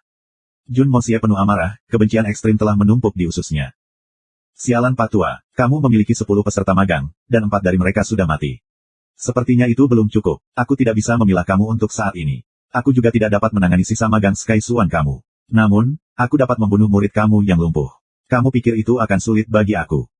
Jadi hatimu sakit untuk mendiam muridmu. Maka tuan muda ini akan membuat hatimu sakit sekali lagi. Jun Moxie sangat ugal-ugalan. Kidman Jun tidak bisa mengatur leluhur keluarga Jun, memiliki bola tidak membuat kamu menjadi pria. Roh yang tak tertahankan yang tak tertandingi yang melakukannya. Petik 2. Baik, aku akan kirim mereka ke nenek moyang mereka. Jun Moxie mengutuk amarah saat dia melepaskan Yin Yang Escape dengan kecepatan penuh. Dia melesat kembali ke kota seperti gumpalan asap. Tujuan yang diinginkannya adalah kediaman keluarga Li. Aku tidak peduli apakah omong kosongmu itu peringkat ke-5 atau ke-6 dalam daftar guru agung. Aku akan membuatmu menangis hari ini. Aku akan merobohkanmu dan mengubahmu menjadi layang-layang. Kecepatannya meningkat secara eksponensial karena kemarahannya. Dia mencari Li Residence secara menyeluruh, tetapi tidak dapat menemukan siapapun. Apakah tidak ada yang tinggal di kediaman keluarga Li? Ini sangat mengkhawatirkan. Apa yang terjadi? Tuan Muda Jun menggaruk kepalanya setelah menemukan tempat itu sepi. Akhirnya, dia menginjak kakinya dengan organisasi dan kemudian menyusup ke tanah tempat tinggalnya. Dia dengan hati-hati mencari sementara dia mendengarkan suara giveaway ke kamar pribadi yang tersembunyi. 1 putaran tempat tinggal, 2 putaran, lalu akhirnya. Sebuah suara aneh menarik perhatian Jun Moxie. Petik 2. Busur panah Swan Beast sangat penting. Semuanya diatur dengan hati-hati, tapi tetap terjaga adalah, beberapa kata berselang mencapai telinga Jun Moxie. Jun Moxie tiba-tiba menjadi waspada. Dia perlahan dan hati-hati mengikuti suara ke sumbernya. Aku telah membuat rencana untuk menangkap Swan Beast Tendon Crossbows. Namun yang mengejutkan, aku juga menemukan pihak lain yang tertarik. Ini adalah keuntungan yang tidak terduga. Ini adalah tendon Swan Beast dan bahan yang digunakan dalam bingkai tubuh panah otomatis membuat kombinasi yang sangat baik. Kematian mereka akan sangat besar. Bahkan pakar Earth Swan akan merasa sulit untuk menghindari serangannya jika mereka lengah. Ini adalah senjata langka dan pembunuh. Sayang sekali kita harus menyerah pada ini, seseorang dengan suara musik menghela nafas. Mengapa kita menyerah? Junior murid Li, kita tidak bisa membiarkan mereka pergi begitu mudah. Ini adalah kesempatan yang sangat langka untuk keluarga Li kamu. Senjata-senjata ini sudah jadi dan siap digunakan. Ini adalah merek khusus. Busur-busur ini akan membuat senjata pembunuh yang menakutkan. Apakah kamu akan mengizinkan kesempatan ini berlalu begitu saja? Mengapa kamu melakukan itu? Orang lain berbicara dengan suara cemas. Jun Moxie bisa mendengarkan dengan baik sekarang. Ini adalah suara dari murid yang paling senior, Lei Jianhong. Dia dengan penuh semangat berusaha membujuk seseorang. Penatua Brother Lei, bagaimana aku tidak bisa melihat pentingnya panah-panah ini? Suara yang menjawab itu nyaring, anggun dan sangat halus. Orang bisa membayangkan kepribadian anggun orang ini hanya dengan mendengarkan suaranya. Dia terdengar oleh Jun Moxie saat dia melanjutkan, 10 saudara murid telah datang ke kota Tianxiang untuk membantu Yuran. Tetapi aku tidak melakukan apapun untuk guru sebagai balasannya. Namun, aku hanya menerima bantuan guru dan kasih sayang senior aku. Aku benar-benar malu. Dan 4 senior aku telah pergi ke surga karena masalah aku. Dan 3 senior aku telah benjolan hidup-hidup. Adik kecil sangat menyesal. Apa hak adik kecil ini untuk memaksakan dirinya di depan seniornya? Jika beberapa kemalangan menimpa saudara-saudara senior lagi. Bukankah perilaku Li kamu ranah lebih buruk daripada binatang buas? Petik 2. Junior murid Li, mengapa kamu berbicara seperti kita adalah orang asing? Kami adalah murid saudara. Masalahmu adalah urusan kami. Lei Jianhong menjawab dengan cemas. Dan jika busur panah ini berakhir dengan pangeran kedua, surga tahu apa yang akan dilakukan orang idiot itu. Ini bisa berubah menjadi ancaman besar. Keluarga Juni tidak akan menjadi satu-satunya yang terpengaruh jika pangeran kedua berhasil. Keluarga Li kamu juga akan terpengaruh. Bersama dengan kekuatan berpakaian besi kaisar. Bagaimana bisa kamu tidak melihat ini? Murid junior. Hal ini menuntut tindakan segera. Kamu selalu bersikap tegas. Mengapa kamu menjadi sangat sensitif pada saat yang begitu penting? Petik 2. Bab 276, aku belum puas. Tidak, kakak. Tapi kakak juniormu menghargai perasaanmu. Li Yuran tampak sedih saat dia menggelengkan kepalanya. Saudari Penatua, tahukah kamu? Ketika aku menutup mata di malam hari, aku melihat 4 senior berdiri di depan aku. Mereka bermandikan darah dan dipenuhi bekas luka. Aku, Li Yuran, malu menghadapi mereka. Pangeran kedua akan menggunakan seluruh kekuatannya untuk mengawal busur panah ini ke ibu kota. Jumlah pakar rahasia akan terlalu banyak untuk dihitung. Jika sesuatu yang buruk terjadi pada kamu, kakak lelaki, adik lelaki kamu, mungkin juga mati. Petik 2. Jun Moxie tidak bisa menahan kutukan dari dalam ketika dia mendengar desahan emosional itu. Apa, Li Yuran ini terlalu sok. Dia berada di level terhebat. Orang ini bahkan bisa mengalahkanku. Mengapa Anda dengan sengaja menyebutkannya kepada mereka jika Anda tidak ingin mereka mengambil tindakan? Anda baru saja memberitahu mereka rasionalitas dan ancaman dari tindakan ini. Dan kemudian Anda menyatakan keinginan Anda untuk tidak berpartisipasi di dalamnya. Tapi sekarang mereka tidak akan berhenti tidak peduli seberapa keras kamu mencoba untuk menahan mereka. Mereka akan tersentuh ketika kata-kata Anda menyampaikan bahwa Anda tidak ingin mereka pergi. Sedemikian rupa sehingga mereka bahkan mungkin pergi tanpa memberi tahu Anda. Skema ini luar biasa, dan aku meremehkan bocah ini sebelumnya. Kamu ingin mereka menjadi umpan meriam untukmu. Tapi Anda ingin mereka tergerak cukup untuk menjadi sukarelawan sendiri. Anda ingin mereka merasa bahwa mereka berutang kepada Anda. Dan Anda ingin mereka merasa bahwa kepedulian Anda terhadap mereka akan menyebabkan masalah besar bagi Anda. Kamu panas dan mati rasa, pada saat yang sama. Anda berpura-pura menjadi nyata saat Anda berpura-pura. Itu sudah pasti. Bagaimana mungkin? Teriak 3 suara bersamaan. Bagaimana kita dapat duduk dan menonton ketika keluarga adik lelaki kita mengalami situasi yang berbahaya? Lalu apa kita? Orang seperti apa yang Little Brother memperlakukan kita? Kami akan bersantai hanya setelah keluarga Li memperoleh busur itu. Hal ini tidak perlu banyak pertimbangan. Sudah diputuskan. Ketika saatnya tiba, kita bertiga akan bertindak. Kami akan memenangkan Swan Beast Crossbows untuk Li Yuran, kami akan menyerahkannya kepada kamu. Jika saudara muda Li masih gelisah, maka kamu dapat mengirim beberapa orang kamu untuk mendukung kami. Petik 2. Kakak sulung. Kakak kedua. Kakak-kakak, Li Yuran tampaknya tak bisa berkata apa-apa. Namun, dia juga tampak semakin tegas. Tapi bagaimana tanggapan adikmu? Adikmu malu. Dan hati nuraniku tidak nyaman. Petik 2. Seorang pria yang bertingkah, banci, bimbang. Apa yang sedang kamu lakukan? Kamu menentukan lalu mengapa kamu tidak pergi ke tempat itu. Ini rupanya suara senior perempuan, adik Li. Mengapa kamu tidak membiarkan kami pergi? Apakah kamu ingin kami menonton sementara keluarga Li kamu perlahan-lahan turun ke dalam bahaya? Petik 2. Guru sangat murah hati. Aku tidak akan membiarkan Penatua Sister dan saudara Penatua berjalan dalam bahaya. Li kamu berlari dapat terdengar mengucapkan kata-kata ini. Sepertinya dia benar-benar menggertakkan giginya. Ini sampah. 3 seniornya berteriak dengan marah dan memukul meja. Kemudian, Lei Jianhong mulai berbicara, adik Li, kami akan menolak untuk mengenali kamu sebagai sesama murid jika kamu terus berbicara seperti ini dan memandang rendah kami. Aku akan menendang bokong kamu. Dan aku tidak akan pernah melihatmu lagi. Petik 2. Sepertinya kepahlawanan telah mencapai puncaknya. Rasanya seolah kedua pihak saling memperlakukan dengan tulus. Tuan Muda Jun masih bersembunyi di tanah. Dia hampir tertawa. Apa ini? Sampah apa yang diajarkan Lei Wu Bei kepada murid-muridnya? Lei Wu Bei tidak akan secara sukarela mengambil tindakan, kan? Jika ini masalahnya, kamu, kakak, harus sangat berhati-hati. Diksi Li Yuran tidak terlalu jelas. Sepertinya dia tersedak dengan emosi, aku mohon senior aku untuk sangat berhati-hati. Tidak masalah jika aku mendapatkan busur itu. Kamu harus kembali dengan selamat dan sehat. Aku akan menugaskan kamu jumlah pasukan maksimum. Tolong jangan pelit dengan tenaga pria. Dan aku tidak akan peduli jika mereka dikorbankan untuk memastikan pengembalian kamu yang aman. Kamu tidak perlu ragu untuk menghemat biaya apapun. Petik 2. Tenanglah, kami akan mengurus semuanya. Dan bersiaplah untuk kabar baik, adik laki-laki. Ketiga orang itu menepuk dada mereka. Mereka dipenuhi dengan perasaan kepahlawanan, yang bahkan bisa membuat mereka mati untuk teman-teman mereka. Jun Moxie tidak tertawa kali ini. Sebaliknya, dia menghela nafas panjang. Tampaknya mereka tidak akan berusaha keras untuk membantu Li Yuran. Rupanya, Li Yuran telah sepenuhnya mencuci otak ketiga orang ini. Sulung Lei Wu Bei, dan 2 murid lainnya, berada dalam situasi yang menyedihkan. Tidak mengherankan jika kelima ahli yang kuat ini berhasil mendapatkan hasil yang begitu suram ketika dikepung dan bertarung sendirian dengan Ye Guhan. Pria tanpa kebijaksanaan itu menyedihkan. Banyak terima kasih kakak. Menurut informasi aku percaya busur itu harus mencapai luar jangkauan ibu kota dalam 13 hari. Kami akan mengambil langkah ketika saatnya tiba. Dapat diasumsikan bahwa Li Yuran harus membungkuk dalam-dalam sebelum ia mulai membahas secara spesifik rencananya. Semuanya jelas bagi Jun Moxie setelah dia mendengarkan mereka sebentar. Dia tidak tertarik mendengarkan Li Yuran bermain dengan para idiot itu. Selain itu, dia tiba-tiba membentuk rencana baru di benaknya. Tentu saja, itu untuk nanti. Sudah waktunya untuk membunuh beberapa orang sekarang. Kit Man Jun tidak pernah melupakan tujuan asli kunjungannya. Mendengar informasi penting ini tidak mengganggu niat Jun Moxie untuk membunuh. Dia diam-diam muncul di atas tanah, dan menemukan dirinya di tengah-tengah halaman yang luas tapi kosong. Jun Moxie mendongak dan menyadari mengapa dia tidak dapat menemukan pusat operasi utama keluarga Li. Itu terletak di luar kediaman keluarga Li, terletak di daerah di sebelah kediaman keluarga Li. Kunaon. Dia kemudian berbalik ketika dia mendengar suara erangan seseorang, orang itu sepertinya kesakitan. Itu berasal dari kamar samping. Kamar ini dikelilingi oleh bambu hijau. Mulut Jun Moxie menekuk senyum kejam saat dia pindah ke kamar itu, secepat kilat. Ruangan itu berbau obat-obatan. 3 murid berbaring di kasur lembut di dalam ruangan. Mereka kebanyakan diam, kecuali kedutan sesekali. Dan mereka tampak pucat pasi.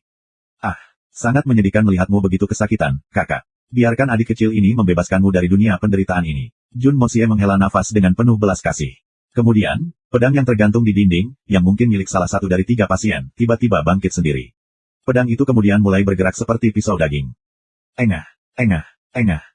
Ketiga lelaki itu terluka parah dalam perjalanan mereka. Sungguh menakjubkan bahwa mereka mampu bertahan begitu lama. Tetapi seseorang tidak boleh menunda lebih dari 1 kali nafas jika mereka ingin melawan nasib. Darah dan daging berlumuran. Murid ke-6, cepat, adalah yang terakhir tersisa. Dia menatap kosong ketika dia melihat pedang, mengambang. Dia tidak bisa mempercayai matanya pada awalnya. Kemudian, dia melihatnya turun seperti cahaya pada murid-murid senior dan junior yang berbaring di sisinya. Dia merasa aneh ketika dia melihat kepala mereka terpisah dari tubuh mereka, dan kemudian berguling-guling seperti semangka. Dia sangat ketakutan dengan pemandangan ini. Dia hampir menangis ketakutan, tetapi sesuatu yang tak terlihat menutupi mulutnya dan dia tidak bisa berteriak. Hal yang menutupi mulutnya sepertinya adalah tangan. Itu hangat. Tapi, mengapa itu tidak terlihat? Kenapa tidak terlihat? Apakah dunia ini benar-benar memiliki hantu? Dia baru saja memikirkan ini ketika dia melihat pedang tanpa awak memotong lehernya. Jun Moxie menghentikan tangannya dari membuat lebih banyak daging, dan dengan dingin mengambil sepotong kain. Ada darah di mana-mana. Dia tersenyum nakal dan bengkok ketika dia mencelupkan kain ke dalam darah dan menulis beberapa karakter di dinding. Aku tidak puas setelah membunuh ke-4 orang itu. Jadi aku sudah membunuh ketiganya juga. Tapi mereka sudah setengah mati. Jadi bagaimana aku bisa puas? Tunggu beberapa hari, aku akan retas buka 3 final juga. Tetapi jika aku tidak puas dengan itu, maka giliran kamu, Tuan berdarah dingin aku, Wu Bei. Petik 2. Tapi dia tidak merasa puas dengan ancaman ini. Karenanya, ia menambahkan beberapa karakter lagi. Dia meninggalkan kamar begitu dia puas dengan pekerjaannya. Jarak antara ruang samping dan lokasi Li Yuran hampir tidak lebih dari 30 meter. Kit Man Jun telah menggunakan metode yang meningkatkan kecepatan gerakannya secara eksponensial, dan tindakannya sangat mendesak. Dia bisa membunuh ketiga orang itu tanpa perlawanan. Tidak ada suara keras yang dikeluarkan selama seluruh operasi terselubungnya, hanya puff-puff-puff yang sangat tenang. Dan seluruh misi telah selesai. Ini adalah keterampilan dasar yang diperlukan dari seorang pembunuh yang baik, itu tidak dianggap sebagai sesuatu yang luar biasa dalam pekerjaan ini. Selain itu, pedang ini sangat tajam. Dia yakin bahwa jika ada yang mendengarnya, mereka hanya akan berpikir bahwa mereka mendengar banyak suara, kentut. Oleh karena itu, tidak ada yang akan tahu bahwa orang-orang di ruangan kecil itu telah dibebaskan dari penderitaan fana mereka dan telah pergi ke surga sampai Jun Moxie selesai dengan tugasnya. Kit Man Jun baru saja melarikan diri dari halaman itu ketika dia melihat siluet seorang pria melayang ke arahnya. Tangan pria itu kotor. Gerakannya tenang, mereka tidak terlalu cepat, juga tidak terlalu lambat. Dia sedikit mengernyit, dan sepertinya dia mengalami kesulitan dengan beberapa masalah. Namanya bisa mengguncang semua negeri di bawah langit, dia adalah guru berdarah dingin, Lei Wu Bei. Kamu bajingan tua, kamu datang terlambat. Jun Moxie tersenyum dengan kejam, dan dengan sengaja menyikatnya. Sama seperti Jun Moxie melewatinya, Lei Wu Bei tampaknya merasakan sesuatu. Tidak ada perubahan pada postur tubuhnya, tetapi dia melonjaki yang kuat dalam hitungan detik dan itu meledak dengan menakutkan. Jun Moxie tiba-tiba merasakan ledakan kuat Qi memukulnya dan menjadi suram. Jun Moxie menjulurkan lidahnya menggoda, dan pindah ke pagoda Hong Jun. Jun Moxie berjongkok di pagoda Hong Jun dan berpikir keras. Jun Moxie tiba-tiba teringat bahwa dia baru saja membunuh beberapa orang. Ini berarti bahwa tubuhnya harus memancarkan niat membunuh dingin. Dia berpikir bahwa Lei Wu Bei harus merasakan niat membunuh yang berbahaya ini. Selain itu, auranya berisi perasaan permusuhan yang besar terhadap Lei Wu Bei. Tiba-tiba, Jun Moxie menyadari bahwa kejadian ini mungkin merupakan kejadian normal. Jadi, aku bisa bersembunyi dengan mudah ketika aku tidak bermusuhan atau aku tidak memiliki niat membunuh tentang diri aku sendiri. Namun, aku mungkin gagal setelah aku masuk ke suasana hati itu. Dia jelas mengusir gagasan membunuh Tuan Besar dengan sembunyi-sembunyi. Bab 277, Kesalahpahaman Super. Kesimpulan Hitman Jun masuk akal. Tapi itu sedikit tidak konsisten. Pelarian yin yang adalah teknik menghindar yang luar biasa. Sedemikian rupa sehingga bahkan 8 besar master tidak dapat menemukan track Jun Moxie. Tetapi pelarian yin yang tidak menggunakan 5 elemen kunci untuk saat ini. Seseorang bisa bersembunyi, tetapi mereka masih bisa ditemukan karena mereka tidak akan melarikan diri ke dalam kehampaan. Teknik ini hanya mengubah aliran udara untuk menciptakan anomali ini. Teknik ini tidak banyak anomali dari perspektif ini. Padahal, itu cukup biasa. Seseorang pada dasarnya akan berjalan dengan beberapa perubahan dalam aliran udara di sekitar tubuh mereka. Sebagian besar orang tidak dapat mendeteksi perubahan-perubahan halus ini. Namun, siapa itu Lei Wubei? Dia tidak akan pantas namanya jika dia tidak bisa mendeteksi perubahan ini. Dia bisa dengan mudah melihat bahkan perubahan menit-menit terakhir dalam aliran udara. Namun, situasi di depannya terlalu aneh. Dia belum pernah menyaksikan niat membunuh yang kuat. Dia dapat menyimpulkan bahwa kekuatan individu yang memancarkannya cukup dalam. Oleh karena itu, Lei Wubei telah merilis ki-nya yang kuat untuk melindungi dirinya sendiri. Namun, Lei Wubei tidak bisa merasakannya begitu Jun Moxie memasuki pagoda Hongjun. Jun Moxie menyadari ini pada waktunya. Dia merasa frustrasi, dan tetap berada di dalam pagoda Hongjun dengan ekspresi kosong di wajahnya. Dia tinggal di sana selama beberapa saat, dan merasa bahwa dia akan melarikan diri begitu Lei Wubei pergi. Dia keluar untuk mengintip, dan menyadari bahwa Lei Wubei tiba-tiba berakar ke tempat yang sama. Selain itu, Tuan Muda Jun baru saja keluar dari pagoda Hongjun. Sementara tidak terlihat, namun mata Lei Wubei dengan cepat berbalik untuk melihat ke arahnya. Sepertinya matanya sepasang jack-o'-lantern. Sial, kakek ini punya banyak waktu luang. Jun Moxie merasa sangat tidak berdaya karena dia tidak punya pilihan selain kembali ke dalam. Dia dalam hati mengutuk Lei Wubei. Aku tidak akan bisa keluar dari sini sebelum fajar menyingsing dengan kecepatan seperti ini. Ini tidak baik. Seorang guru agung tidak akan pernah meragukan perasaan rohaninya. Meskipun bau Tuan Muda Jun mereda dalam sekejap, tetapi meninggalkan kesan mendalam pada Tuan Lei. Dan dia tidak akan berani mengabaikannya. Lei Wubei tidak memiliki masalah dengan dirinya sendiri sementara dia kembali dari konfrontasinya dengan Solitary Falcon. Karena itu, dia memperlambat kecepatannya. Selain itu, ia telah berusaha mencari pemilik misterius, erangan, itu sepanjang perjalanan. Ini telah memperlambatnya lebih jauh. Dia baru saja kembali ke sekitar Limansian. Tapi dia tiba-tiba merasakan niat membunuh yang haus darah begitu dekat dengan tubuhnya sendiri. Dia tidak punya pilihan selain memobilisasi Xuan Qi-nya saat dia bersiap untuk beraksi pada pemberitahuan kedua. Dia jelas merasakan niat membunuh yang tajam itu. Ini menakutkan. Hanya pembunuh bayaran dunia yang memiliki kemampuan untuk mengeluarkan niat membunuh yang intens. Niat membunuh yang ganas seperti itu bahkan bisa membunuh seorang guru besar sepertiku. Karenanya, Lei Wubei tidak berani mengabaikannya. Dia melepaskan tekanan spiritualnya yang kuat, dan kemudian menunggu dengan waspada. Niat membunuh pembunuh bayaran dan aura pembunuh jauh melebihi orang biasa. Dan Jun Moxie sangat menyadarinya. Kekuatannya mungkin tidak terlalu tirani. Namun, itu tidak menurunkan niat pembunuhannya. Lei Wubei berkonsentrasi keras saat dia tetap di sana diam, tenang dan tidak bergerak. Niat membunuh yang dingin itu tiba-tiba menghilang, dan semuanya tenang kembali. Sebenarnya, tidak ada tanda-tanda bahaya. Aku tidak dapat menemukan keanehan. Apakah aku membayangkannya? Tapi mengapa aku membayangkan sesuatu seperti ini? Dia akan membiarkan penjagaannya turun karena dia merasa bahwa dia terlalu mencurigakan sebagai musuh mengintai. Tapi, aura pembunuh itu untuk sesaat muncul kembali tepat ketika dia akan melakukan ini. Selain itu, aura pembunuh itu muncul sangat dekat dengan tubuhnya. Namun, tidak ada seorang pun di dekatnya. Lei Wubei akan segera beraksi ketika niat membunuh yang sangat mengerikan dan tinggi tiba-tiba menghilang, itu menghilang tanpa jejak. Lei Wubei sangat ketakutan. Pembunuh seperti apa yang akan memiliki keterampilan yang menakutkan? Seluruh tubuh Lei Wubei dipenuhi dengan keringat dingin. Ini karena dia tiba-tiba mengingat orang yang menakutkan. Level Xuan orang ini mungkin tidak berada di dekat Yun Bei Chen dan Li Juetian, tetapi dada Lei Wubei menegang hanya karena memikirkannya, orang ini adalah individu yang sangat tangguh. Dia telah aktif selama puluhan tahun, dan tidak ada yang pernah melarikan diri darinya begitu dia memutuskan untuk membunuh mereka. Pria ini adalah legenda di kalangan komunitas pembunuh. Semua orang menghindarinya seperti wabah. Bahkan Yun Bei Chen dan Li Juetian tidak pernah berani menganggap enteng pria ini. Dia adalah pembunuh yang menakutkan dengan kemampuan mitos, yang secara universal diakui sebagai perwujudan kematian yang hidup. Dia adalah pembunuh terbesar, Chu Qihun. Siapa lagi yang bisa memancarkan niat membunuh yang tajam, kuat, dan fatal? Siapa selain Chu Qihun yang bisa bersembunyi tepat di sampingku tanpa aku sadari kehadiran mereka? Siapa selain Chu Qihun yang bisa menghilang begitu aku mendeteksi niat membunuh mereka? Tidak ada orang lain, tidak dimanapun di dunia. Bahkan Yun Bei Chen dan Li Juetian tidak akan bisa melakukan ini. Mereka bisa mengalahkanku, bahkan, mereka bisa membunuhku. Namun, tidak mungkin bagi mereka untuk bersembunyi tepat di sampingku tanpa sepengetahuanku. Tapi Chu Qihun memilikinya. Lei Wubei menjadi lebih berhati-hati karena dia semakin yakin tentang ini. Dan semakin dia berhati-hati, semakin kuat rasa takutnya. Manusia selalu penuh dengan keraguan dan ketakutan ketika dia menghadapi yang tidak dikenal. Dan sang guru besar tidak terkecuali. Terutama karena dia sadar bahwa dia menghadapi musuh yang tangguh yang tidak bisa dia kalahkan. Lei Wubei yakin bahwa level dan kekuatan Xuannya sama sekali tidak di bawah Chu Qihun. Namun, Chu Qihun dikenal suka melakukan langkah pertama, sangat tak terduga pada saat itu. Biaya yang sangat mahal bagi Tuan Lei untuk tertangkap basah. Disergap oleh seseorang dari tingkat yang sama bukanlah lelucon. Lei Wubei agak takut. Chu Qihun dianggap sebagai mahaguru seni, tetapi dia tidak diperhitungkan di antara 8 besar masalah. Akibatnya, pembunuh itu tidak akan pernah menyerang dari depan. Bahkan ketika membunuh orang yang sangat lemah. Sedemikian rupa sehingga bahkan orang yang Chu Qihun bisa kalahkan dengan menghembuskan udara padanya. Tidak pernah diserang secara langsung. Pembunuh tertinggi ini sangat teliti dari standar pembunuh.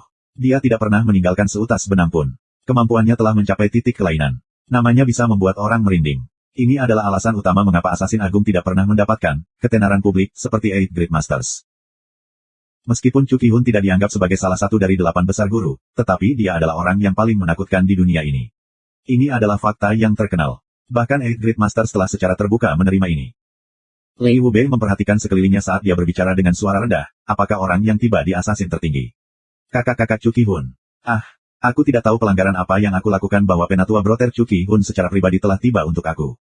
Dan merupakan suatu kehormatan besar telah ditanggapi dengan begitu serius. Tapi kami berdua termasuk dalam jajaran tertinggi. Jadi saling menyapa sebelum bertarung sampai mati tidak akan membahayakan, kan? Ada keheningan di sekitar ketika angin musim gugur bersiul, daun-daun mati jatuh dan berputar ke udara. Tetapi tidak ada jawaban. Jika seseorang menjawab, maka itu berarti hantu benar-benar ada. Satu-satunya penonton tidak punya pilihan selain bersembunyi di pagoda Hongjun. Individu yang bersembunyi di dalam pagoda Hongjun jelas-jelas adalah Jun Moxie. Namun, Hitman Jun telah memutuskan untuk tidak mengucapkan sepatah kata pun. Dia bersemangat melihat ke depan untuk melihat Lei Wubei salah paham situasi. Semakin besar kesalahpahaman, semakin baik bagi Tuan Muda Juni. Tidak akan penatua Brother Chu memberiku wajah. Lei Wubei menggertakkan giginya. Suaranya penuh kemarahan. Apakah kakak tua berubah pikiran? Bukankah dia akan bertarung denganku sampai mati? Petik 2. Tidak ada suara yang dikeluarkan sebagai balasan. Lei Wubei menjadi tenang, tetapi sikapnya terus menjadi lebih mengesankan. Dia berbicara dengan suara yang dalam, kedengarannya mirip dengan ketenangan sebelum ledakan vulkanik. Hehe.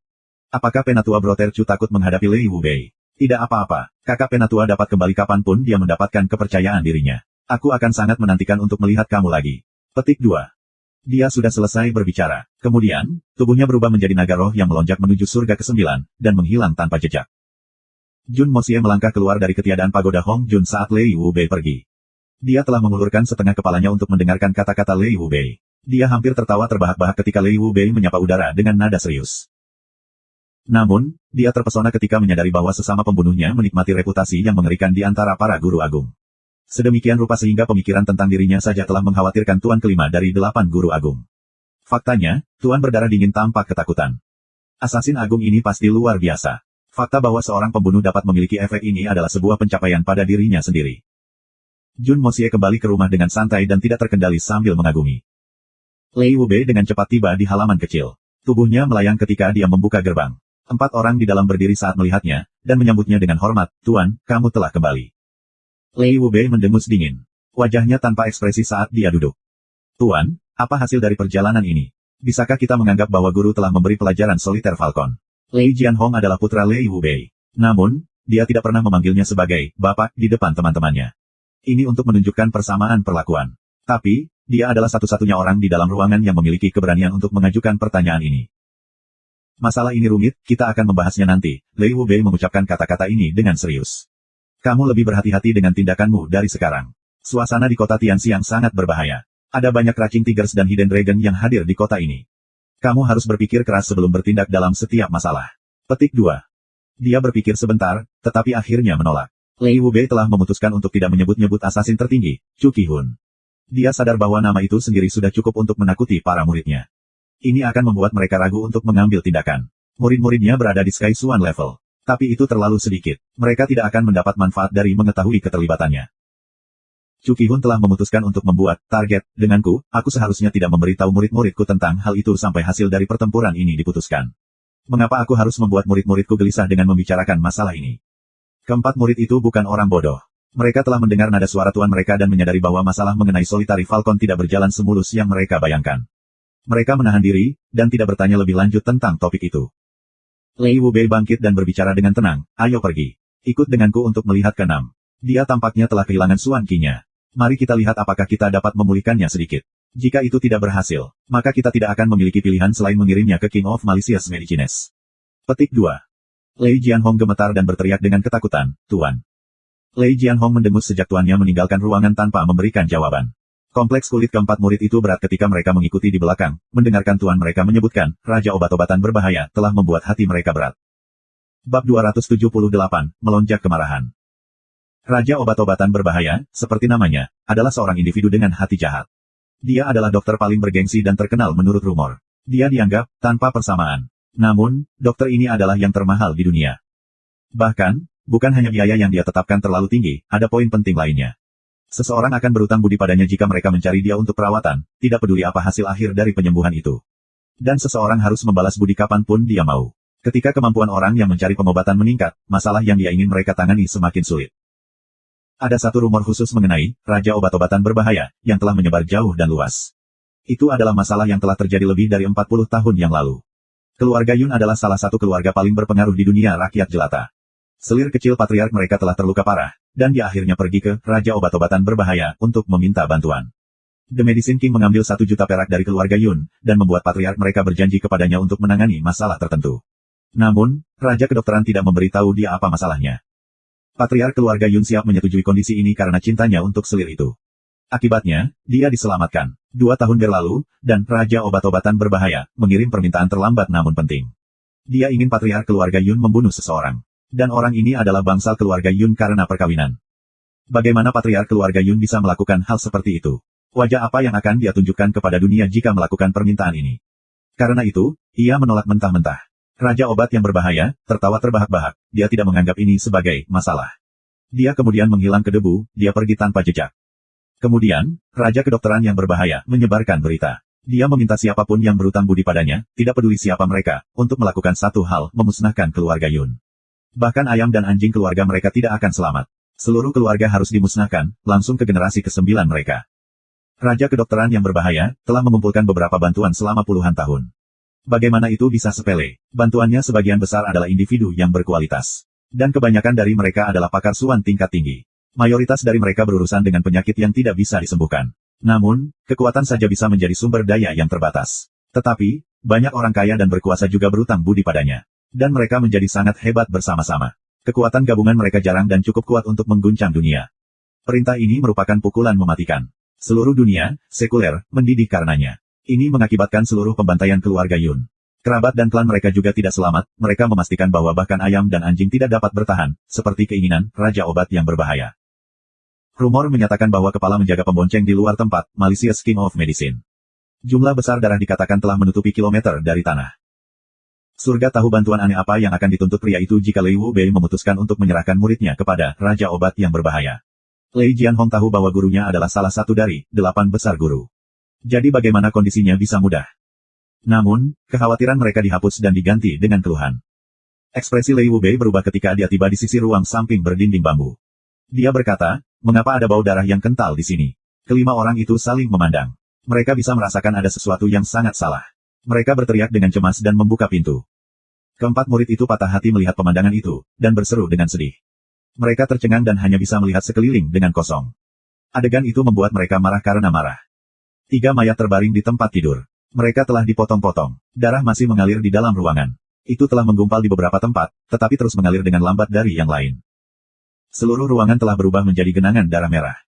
Mata Lei Wu Bei memerah saat dia melangkah ke dalam ruangan. Pakaiannya bahkan tidak bergoyang saat dia bergerak. Dia sangat marah dan terpaksa menggunakan level suan tertingginya untuk menahan diri.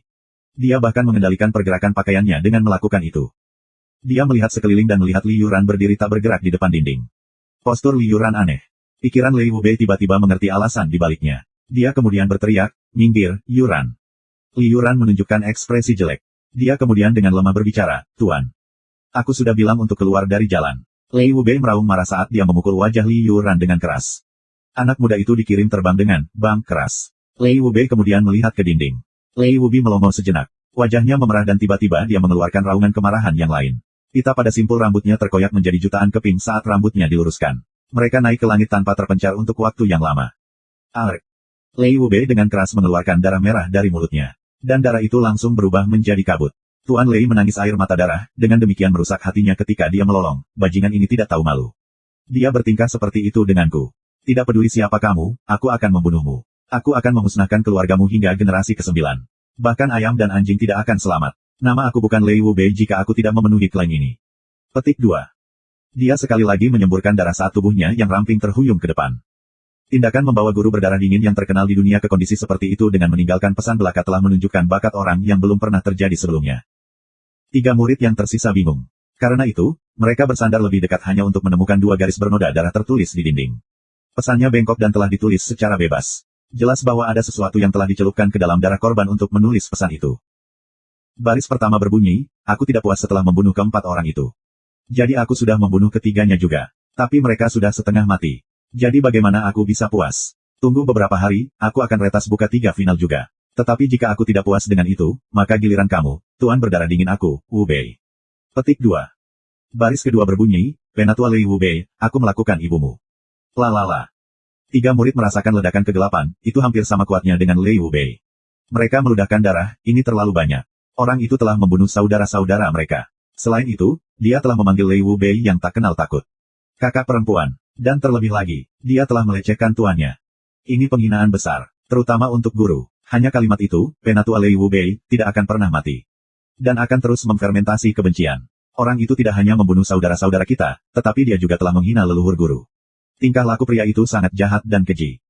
Tuan, keempat murid cemas berlutut serentak. Mereka merangkak 2 langkah ke depan. Mereka kemudian berpegangan pada kaki Lei Wubei dan menangis. Hal ini jelas terjadi beberapa saat yang lalu. Darahnya bahkan belum kering. Kamu tidak jauh dari sini. Dan tidak ada di antara kamu yang merasakannya. Siapa yang bisa memberitahu aku alasannya? Petik 2. Tubuh Lei Wubei bergoyang sebentar. Kemudian, dia tiba-tiba menjadi marah dan melepaskan 4 tendangan pada individu yang berlutut. Mayat keempat murid itu terbang ke udara, dan mereka mulai muntah darah dengan keras. Limbah. Kalian berempat adalah sia-sia. Tuan berdarah dingin, Lei Wubei, meledak. Dia tidak pernah menunjukkan kemarahan seperti itu dalam hidupnya. Matanya merah, dan ekspresinya menakutkan dan menakutkan. Sepertinya dia sedang mencari seseorang untuk menyerang. Bang! Seluruh suan Ki Lei Wubei meledak sekaligus. Itu bertabrakan dengan atap ruangan. Atapnya pecah dan membubung tinggi ke langit malam, hampir seperti payung mengambang. Dindingnya roboh, berubah menjadi debu tipis dan menghilang. Hutan bambu di luar ruangan tampak seperti dilanda tornado. Itu telah dicabut dan dibuang ke udara sebelum dihancurkan. Lei Wubei masih belum beranjak dari tempatnya. Tapi, hatinya perlahan mulai tenang. Dia kemudian memikirkan kemungkinan. Satu-satunya alasan yang bisa menjelaskan masalah ini adalah mata Lei Wubei telah berubah menjadi genangan darah yang dalam. Dia menarik napas panjang. Dia kemudian berbicara sangat lambat, tapi suaranya penuh kebencian. Chu Qihun. Kamu dan aku tidak bisa hidup berdampingan di dunia ini lagi. Aku akan membunuhmu. Lei Wubei mendongak dan mengeluarkan raungan panjang. Itu mirip dengan kera mitos yang menangis di malam hari, sangat sedih dan melengking. Raungan panjang itu sangat keras. Itu menyebar jauh dan luas. Warga kota Tianxiang telah mendengarnya dengan keras dan jelas. Itu bergema tanpa henti di nada rendah. Setiap orang di kota Tianxiang terbangun dari tidurnya ketakutan dan gelisah tanpa pengecualian. Gelombang tempat tinggal Jun Gelombang. Solitari Falcon menanggalkan pakaian dan duduk. Dia mengerutkan kening dan dengan marah memandang ke arah dari mana auman itu datang. Dia kemudian mengutuk, pembunuhan, pembunuhan. Da Asteris N kamu. Kamu menjerit 2 kali malam ini. Kamu bingung atau apa? Da Asteris N kamu. Semakin tua usia kamu, semakin sakit kamu. F asterisk cek kamu paman tua. Kenapa kau menekanku? Dan, penargetan Chu Qihun ini, apakah kamu ingin mempercepat kematian kamu? Solitari Falcon mengutuk sebentar, lalu berbaring. Jun Moxie ada di dalam kamarnya ketika dia mendengar raungan panjang itu. Dia memutar matanya dan bergumam, aku harus menulis seluruh puisi. Sayangnya, bahasa aku sangat terbatas. Karenanya, aku tidak bisa menulisnya. Lei tua, kata-kata yang aku tinggalkan kepada kamu kurang dalam bakat sastra, tetapi itu pasti mudah dimengerti. Namun, kamu tidak perlu tersentuh secara emosional. Oh, aku lupa menyebutkan nama sesama pembunuh bayaranku. Bagaimana kamu memutuskan itu adalah dia? Hal ini bukan urusan Master Chu, itu adalah pekerjaan aku. Tetapi tuan muda ini tidak keberatan jika anjing gila itu menggigit orang lain dengan bingung. Jadi jangan mencari aku jika kamu ingin kehilangan itu. Petik 2. Dia dalam suasana hati yang bahagia. Jadi dia terkikik sebentar. Tetapi tuan muda Jun yang berbakat, sangat lelah setelah seharian bekerja keras. Karena itu, ia berbaring dan jatuh tertidur lelap. Jun Moxie membayangkan beberapa mimpi yang menyenangkan sepanjang malam. Bahkan ada satu di mana ia berada di dalam sumber air panas. Dan dia dikelilingi oleh keindahan yang luar biasa, masing-masing dapat menyebabkan kejatuhan suatu negara. Mereka murni dan cantik, namun mereka memiliki satu karakteristik yang sama. Mereka telanjang dan masing-masing dari mereka diam-diam mengundangnya. Namun, Hitman Jun merasa agak aneh meskipun dia hanya bermimpi. Aku tidak sadar bahwa seseorang dapat menghasilkan mimpi seperti itu dalam kehidupan sehari-hari. Tampaknya moralku merosot setiap hari. Tampaknya bahkan tuan-tuan tidak dapat mengatasi ini. Ini menyiratkan kejatuhan yang signifikan dari rahmat moralitas. Dia tiba-tiba berubah menjadi harimau. Wajar jika harimau mengkonsumsi makanannya begitu memasuki hutan. Harimau telanjang dengan berani melompat ke hutan yang indah itu, dan mulai menggigit. Dia berperang di mana-mana, membantai mangsanya, dan muncul sebagai pemenang setiap kali. Seseorang telah merayap ke kamar Tuan Muda Jun. Tapi gadis kecil itu ketakutan dengan kanopi di bawah selimut kesayangannya, dan bangkit kembali. Jun Mosie tertidur lelap di depannya. Ekspresinya sangat cabul dan jahat. Senyum ini mirip dengan yang sering digunakan Tuan Muda Jun sekitar setengah tahun yang lalu. Orang-orang yang melihatnya akan merasa itu tak tertahankan. Dia dengan ringan mengutuk karena dia merasa malu melihat senyum vulgar seperti itu. Gadis kecil itu kemudian mengalihkan pandangannya ke bawah. Mulut kecilnya tiba-tiba terbuka dan menjadi kaget. Dia hampir berteriak kaget, tapi untungnya dia menggerakkan tangannya untuk menutup mulutnya tepat waktu. Ini sangat menakutkan. Aku hampir jatuh. Gadis kecil yang naif dan suci itu hampir pingsan. Tubuhnya gemetaran untuk sementara waktu.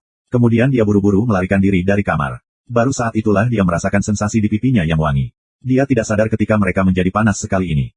Dia menutupi wajahnya yang cantik dan terbakar. Dia tidak bisa tidur, dia hanya melemparkan dan membalikkan sepanjang malam. Setiap kali dia menutup matanya, dia akan melihat wajah tersenyum tuan muda yang dicintainya. Gadis kecil memegang bagian atas selimutnya dengan kuat saat dia menutupi kepalanya dengan itu. Dia bajingan besar, besar. Bagaimana kamu bisa? Akankah aku hamil sekarang? Hati gadis kecil itu mulai berdebar saat dia terlibat dalam fantasinya. Bab 279, ini sangat memalukan. Keesokan harinya, matahari belum terbit. Jun Mosie belum bangun dari tempat tidur. Dia masih meneliti mimpinya yang sensual, dan telah membuat penemuan yang sangat memalukan. Dia tidak bisa lagi mengenakan celana dalamnya karena dia telah menemukan titik basah besar. Dia bahkan merasakan titik lengket dengan tangannya untuk mengkonfirmasi. Ini memang sangat memalukan. Mimpi basah seperti itu bisa terjadi padaku, Hitman Jun. Ini sangat memalukan bagiku. Demi dewa, siapa yang akan percaya? Nama terkenal aku telah mencapai titik terendah. Tuan Muda Jun dengan cepat menarik selimutnya untuk menutupi tubuhnya yang pertama kali dikalahkan. Kemudian, dia melihat sekeliling dengan hati-hati dan kemudian dengan cepat mengangkat pantatnya untuk melepas celananya. Dia merasa sangat tidak nyaman jika dia tidak mengubahnya. Gerakannya tak tertandingi cepat dan gesit saat ia melepas pakaiannya. Dia menjaga selimut di tempatnya dengan satu tangan, dan mengulurkan tangan yang lain untuk merasakan tempat yang tepat untuk membuangnya. Namun, lalu, mendadak, bang! Pintu kamar tiba-tiba terbuka lebar pada saat yang menakutkan itu dan kakek Jun menyerbu masuk dengan janggut putihnya yang mengalir berkibar-kibar di wajahnya yang cemas. Dia dengan ganas memasuki ruangan dan berteriak dengan mulut terbuka lebar, "Kamu bocah! Kamu masih belum bangun. Apa kamu tidak tahu jam berapa sekarang?" Petik 2. Dia telah bertemu dengan seseorang pada saat yang sangat memalukan karena kecelakaan murni. Untungnya, itu laki-laki, orang tua. Jun Mosie merasa ingin mati. Tangannya terulur dan dia menarik selimut itu kembali seperti kilat. Dia kemudian berulang kali berjanji dari bawah sampul itu, "Aku akan bangun. Aku akan bangun, tapi kamu keluar dulu." Petik 2. Apa yang kau pegang di tanganmu? Kakek Jun curiga, dan bukan saja dia tidak pergi. Dia malah mengambil 2 langkah ke depan. Dia kemudian mengerutkan kening dan melotot marah sebelum dia berteriak, "Keluarkan dan biarkan orang tua ini melihat." Tidak apa, bukan apa-apa, itu benar-benar tidak ada apa-apanya. Jun Mosie merasa bahwa dia belum pernah berada dalam situasi yang begitu sulit dalam kedua masa hidupnya. Dia menggali lebih dalam selimutnya sambil mengeluh, "Kakek, kamu tidak punya sopan santun. Aku sedang tidur namun kamu menerobos masuk dengan, bang. Untungnya aku tidak punya istri. Tetapi, seandainya kamu telah menemukan seorang istri untuk cucu kamu, apakah kamu akan menerobos masuk seperti itu jika dia ada di sini bersama aku?" Petik 2. Apa yang dia katakan? Kakek Jun menjadi sangat marah. Matanya dipenuhi dengan tampilan gelap saat dia berkata, "Makhluk jahat. Bagaimana kamu bisa mengucapkan kata-kata itu? Orang tua ini, kau bocah, kau belum bergegas dan belum bangun. Kamu benar-benar ingin menyusahkan pria tua ini." Petik 2. Kakek Jun meraih selimut dengan satu tangan dan menariknya. Bagaimana rupi kecil seperti Jun Mosie bisa melawan kekuatan ahli Sky Swan? Kakek Jun memandang, apa yang ada di depannya. Jun Zantian tampak seperti baru saja terbangun dari mimpi, dia tidak bisa membantu tetapi menjadi merah.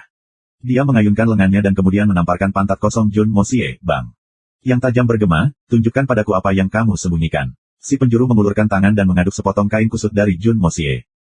Bola kain itu terasa lembab karena suatu alasan. Ini tidak terduga, dan dia tidak tahu mengapa seperti itu. Dia melongo sejenak, lalu membawanya ke hidungnya dan mengendusnya. Kemudian, dia mengenali bau aneh namun akrab yang muncul darinya. Dia menyadari segalanya dalam sepersekian detik. Wajahnya yang malu memerah, dan dia dengan cepat membuangnya. Kemudian, dia melanjutkan dengan sengit. "Orang tua ini akan membunuhmu, kamu sedikit tak tahu malu." Jeritan yang mengental darah bergema di mana-mana, kedengarannya sangat menyedihkan. Jun Wuyi mendengar tangisan mengental darah dan dengan cepat bergegas mendekat. Dia mencapai pada waktunya untuk bertemu ayahnya. Pria tua berwajah merah muncul dari kamar Jun Mosie sambil mengembus kumisnya. Namun, sudut dalam matanya menunjukkan ekspresi sedikit geli. Ayah, Mosie membuatmu kesal lagi. Tanya tuan ketiga dengan sungguh-sungguh. Aku tidak mengangkat binatang kecil itu. Kakek Jun gemetar saat dia menjabat tangan kanannya dan tetap diam. Sepertinya dia ingin mengatakan sesuatu, tetapi dia tidak mengucapkan sepatah kata pun. Dia terus gemetar untuk waktu yang lama, dan kemudian dia akhirnya berkata, aduh. Bocah itu telah tumbuh. Saatnya untuk mencari menantu perempuan. Dia kemudian menyelinap pergi dengan tangannya di belakang punggung. Namun, dia tiba-tiba ingat mengapa dia datang ke sana ketika dia mencapai pintu ke halaman Jun Mosie. Karena itu, dia meraung dari jauh, oh, benar. Ketiga, kamu bergegas dan menyiapkan binatang kecil itu. Dia harus bertemu dengan Yang Mulia. Dia kemudian menghilang dengan deru pakaiannya. Panglima pasukan negara, Jenderal Besar Jun, tampaknya cukup malu tentang masalah hari ini.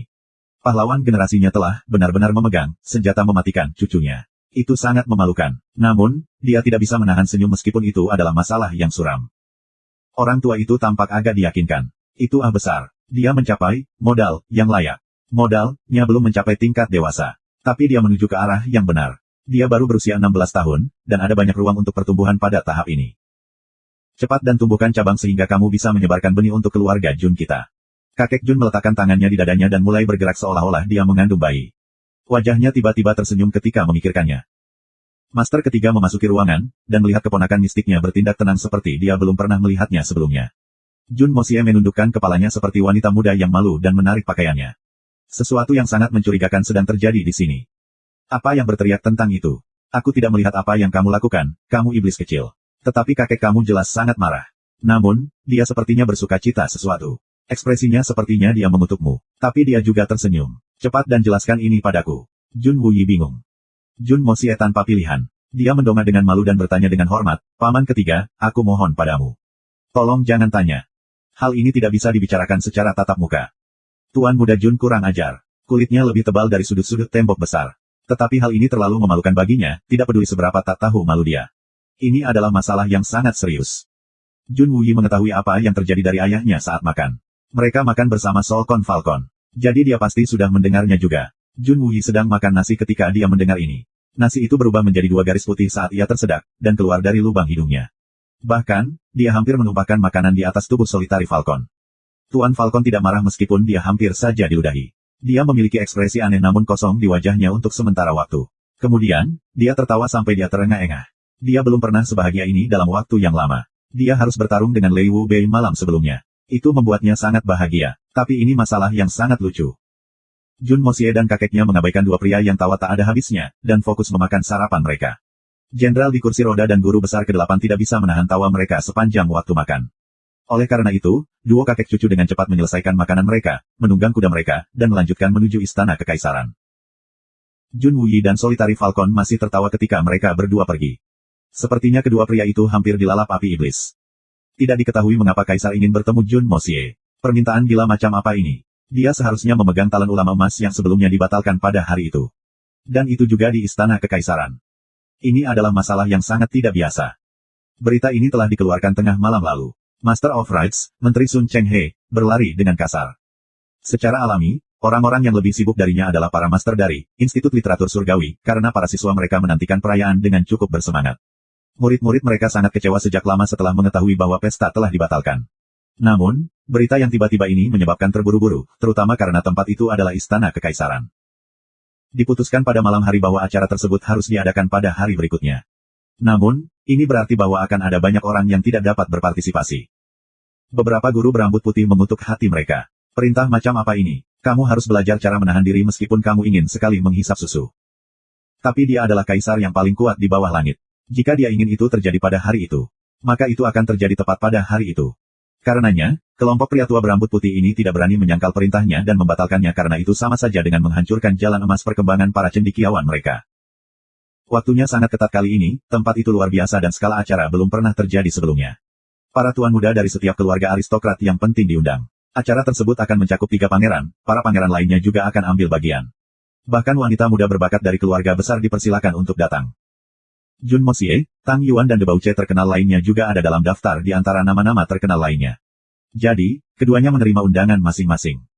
Wajah kakek Jun tenang sepanjang jalan, dan dia tidak berbicara. Jun Moxie merenung keras dan merasa ada yang salah dengan peristiwa ini. Duo kakek cucu secara bersamaan merasa bahwa apa yang disebut Golden Scholarly Talent Repose tidak akan menjadi pesta yang baik. Ini sangat abnormal. Ini sangat abnormal. Sampai-sampai tidak masuk akal. Jun Moxie memiliki firasat lemah bahwa ada jaring inkorporeal yang perlahan-lahan mendekatinya. Jun Moxie bingung, kenapa aku merasa seperti ini? Sial, tidak ada yang seharusnya membidikku. Memang, aku adalah bakat luar biasa dengan pengetahuan dan beasiswa yang luar biasa. Aku fasih dengan hal-hal masa lalu dan sekarang, dan aku akrab dengan berbagai ayat. Dan aku adalah master dari 4 seni. Tetapi orang-orang ini tidak tahu itu. Jadi, status apa yang kupegang di mata mereka? Moxie, masalah hari ini, lelaki tua ini merasa ada sesuatu yang salah. Tatapan kakek Jun Santian bermartabat, kamu harus menghindari membodohi dirimu sendiri, sebanyak mungkin. Jun Moxie tersenyum untuk melegakan kakeknya, kakek, apakah kamu tidak percaya padaku? Tidak berarti kita berpura-pura gila dan bertindak bodoh. Aku debauche nomor 1 di Tianxiang City. Apa gunanya menyembunyikan kebodohanku? Aku terlahir bodoh. Petik 2. Iblis kecil. Kakek Jun merasa digoda olehnya. Dia tersenyum ketika tekanan pada dirinya sangat menurun. Sebuah menara daging berdiri dengan postur lurus di depan istana kekaisaran. Jun Moxie menatap sahabatnya dan tertawa. Tang Yuan dan dia pasti bersaudara di kapal yang sama. Kakek Jun pergi lebih dulu ke istana kekaisaran terlebih dahulu. Jun Moxie dan Tang Yuan berjongkok di luar dan bersandar ke dinding. Keduanya tampak sangat jahat duduk dalam posisi itu. Tuan muda dari setiap keluarga dan para ulama berbakat duduk di sebelah mereka. Mereka tampak cerah dan rapi. Ada aura keanggunan dan ketulusan tentang mereka. Kedua tuan muda ini tampak tidak pada tempatnya jika dibandingkan dengan mereka. Beberapa orang tidak dapat mengenali dua tokoh nakal yang duduk di kejauhan. Mereka bertanya yang lain tentang keduanya. Kamu tidak tahu, kamu bahkan tidak tahu keduanya. Sebuah suara heran bertanya, ini sangat mencengangkan. Itu mirip dengan orang Amerika yang tidak tahu siapa Washington itu. Orang Prancis tidak tahu siapa Napoleon itu. Dan orang Jerman tidak tahu siapa Hitler. Bab 280, aku akan menunjukkan apa yang membuatku nakal. Kenapa? Bagaimana aku bisa tahu? Apakah mereka terkenal? Orang itu bertanya dengan heran. Apakah kedua orang yang malang dan sombong itu orang yang luar biasa? Itu tidak terlihat seperti itu. Dari apa yang bisa dilihat? Pernahkah kamu mendengar tentang hama ibu kota? Orang lain menjawab dengan nada ceramah. Apakah kedua, Babi Tang, dan Evil Tyrant Jun, centang di jamban, dan terbang di meja? Benar, keduanya adalah babi gemuk yang legendaris, Tang Yuan dan si jahat yang jahat, Jun Moxie. Mereka memang adalah centang di jamban, dan terbang di atas meja. Mereka adalah generasi ini dua musibah terbesar. Petik 2. Tidak heran aku merasa seperti meronta-ronta saat pertama kali melihat mereka. Jadi itu sebabnya, hama ibu kota, pasti sesuai dengan nama mereka. Ya, dan kedatangan mereka adalah peristiwa yang sangat berbahaya. Memikirkan bahwa kedua hama ini memenuhi syarat untuk menghadiri Golden Talenta Cendekiawan beristirahat. Sayangnya, moral masyarakat menurun. Petik 2. Para degenerasi ini adalah bagian dari generasi yang sama denganku. Aku berharap bisa meraih kepalaku, sungguh memalukan. Sepertinya pembicara telah menghela nafas panjang. Pendapat ini menggelegak di mana-mana. Semua orang menatap mata mereka ketika mereka melihat dua bencana. Mereka bahkan menunjuk mereka ketika mereka berbisik. Mata semua orang berbau kebencian sementara ekspresi mereka penuh dengan penghinaan. Sepertinya Jun Moxie dan Tang Yuan belum pernah mendengarnya. Mereka terus berperilaku bebas. Fatih, kamu ingat apa yang aku katakan padamu hari itu? Jun Moxie menahan suaranya rendah. Aku tidak bisa melupakannya. Tang Yuan membuka matanya dengan malas. Apakah kamu masih tidak percaya padaku? Aku takut kamu adalah lemak babi bodoh, dan matamu yang gemuk mungkin tidak bisa melihat dengan baik. Jun Moxie mengutuk. Seorang pria tidak mementingkan omong kosong. Kakekku selalu mengatakan itu. Tang Yuan tampak sangat bangga. Kamu berani menyebut dirimu pria terhormat. Tanda tanya seru petik 2. Jun Moxie muntah. Siapa lagi yang bisa menyebut diri mereka pria terhormat sekarang? Jun Moxie cukup puas setelah menonton pertunjukan Tang Yuan. Dia terlihat seperti bajingan sejati hari ini. Sulit bagiku yang nakal untuk tidak membunuhnya. Apakah kita menunggu di sini dengan sia-sia? Berapa lama aku harus menunggu? Kapan aku mendapat kesempatan untuk menunjukkan perilaku tidak bermoral aku? Hei kau, apa yang kamu lihat? Belum pernah melihat pria tampan. Jun Moxie memiringkan matanya dan bertanya pada seorang anak muda yang menatapnya diam-diam. Pria muda itu telah meminyaki rambutnya, dan merias wajahnya. Dia milik keluarga Meng yang terkenal. Jun Moxie dan Tang Yuan pernah terlibat dengannya dan Meng Haizhou sekali sebelumnya. Mereka secara salah menuduh Jun Moxie dan Tang Yuan selingkuh setelah kehilangan banyak uang. Karenanya, dia berpura-pura seolah tidak mengenalinya. Aku tidak melihat apa-apa, Meng Fei memiringkan matanya dan memiringkan kepalanya saat dia berteriak dan melihat bagian belakang kepala Jun Moxie. Setiap keluarga yang berpengaruh telah menerima undangan. Keluarga Meng juga bukan keluarga kecil. Karena itu, mereka juga diundang. Sialan, Jun Moxie berteriak panjang. Dia menarik lengan bajunya ketika dia maju. Siapa kamu? Kamu tahu siapa yang kamu ajak bicara? Omong kosong. Ibumu tidak akan bisa melihatmu pada saat aku sudah selesai denganmu. Aku akan menggali matamu dan memasukkannya ke dalam anusmu, percayalah padaku. Petik 2. Vena biru muncul di leher Tuan Muda Jun, matanya menyipit saat ludah itu keluar dari mulutnya. Fei Meng berdiri tegak di tempatnya dengan rambutnya yang berminyak dan wajahnya yang bubuk. Kenapa aku menarik minat mereka ketika semua orang melihat mereka? Mengapa aku harus menderita ketika semua orang membicarakannya? Kutukan Jun Mosie memerah wajahnya karena marah. Mulutnya diam-diam bergerak untuk mengucapkan beberapa kata marah, tetapi tidak ada yang terdengar keluar dari itu. Biarlah Tuan Muda ketiga, tidak perlu mengurangi dirimu hingga level rakyat jelata ini. Tang Yuan buru-buru dan murah hati menghibur temannya. Kedua bajingan itu sudah lama melakukannya, koordinasi mereka lancar. Tang Yuan menarik Jun Mosie dan berkata, biarkan saja, kita akan segera pergi ke ruang tahta. Dan kita akan memukau semua orang dengan prestasi cemerlang kita. Kami akan menunjukkan kepada mereka bakat kami yang tak tertandingi, dan siapa tahu. Mungkin kita akan mengesankan Kaisar. Dia mungkin memberikan posisi resmi tertinggi kepada kita. Maka, kita dapat memuaskan keinginan kita untuk posisi pemerintahan. Kamu benar, Jun Moekse membelai rambutnya, dan melemparkannya ke belakang saat dia membusungkan dadanya. Aku tidak seharusnya merendahkan diriku hingga setingkat rakyat jelata ini. Kedua pemuda itu bergema satu sama lain, sementara orang-orang di sekitar mereka memiliki keinginan yang tiba-tiba dan sengit untuk muntah. Mendapatkan posisi pemerintahan tertinggi, dengan perilaku kamu itu, dan bakat kamu yang tak tertandingi. Ini omong kosong. Keledai yang tidak menyadari tempatnya memang akan mencari tahu. Jun Mosie, apa maksudmu? Kamu pikir aku tidak bisa menggertakmu? Mei Feng yang centil dan serbuk telah diikat lidah selama beberapa saat. Namun, dia tiba-tiba mengendalikan napasnya dan melepaskan amarahnya saat dia mengutuk Jun Mosie. Semua orang melihat, anak muda ini tidak perlu membuat keributan.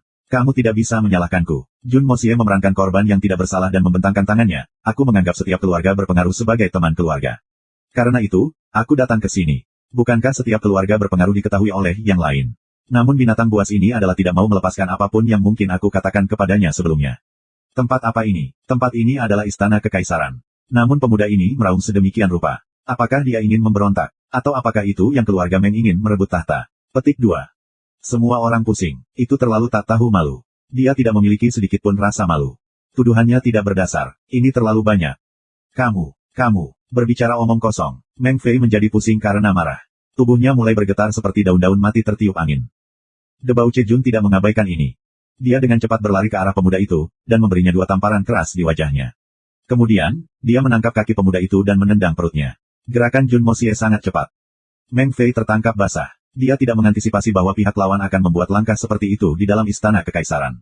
Pemuda itu terpana. Bahkan, dia bisa melihat bintang-bintang saat pinggangnya dipelintir. Tubuhnya mulai menyerupai udang saat dia mencengkeram perutnya. Tuan Muda Jun tidak mundur.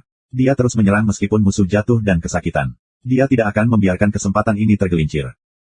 Wajah muda Tuan Muda keluarga Meng berubah menjadi gemuk seperti babi, bahkan, itu terlihat sangat mirip dengan Tang Yuan. Semua orang berdiri. Jun Mosie ini terlalu berlebihan. Biarlah, Tuan Muda Jun. Semua orang membuat kesalahan, maafkan dia. Seorang pemuda dengan ekspresi marah memblokir Jun Mosie saat dia mengangkat kakinya untuk menginjak Meng Fei lagi. Semua orang melihat pemandangan itu dengan gembira. Anak-anak muda dari keluarga bergengsi memandang sebagai debauce terbesar di kota. Jun Mosie, jatuh dari kasih karunia. Dan siapa kamu? Apakah kamu di sini untuk mendukungnya? Apa statusmu? Apakah kamu tidak tahu pelanggaran apa yang telah dilakukan anak muda ini? Apakah kamu bahkan melihat apa yang dia lakukan sebelum kamu memutuskan untuk muncul dalam dukungannya? Tubuh bagian bawah Juni Mosie adalah posisi dalam cara yang sangat bengkok.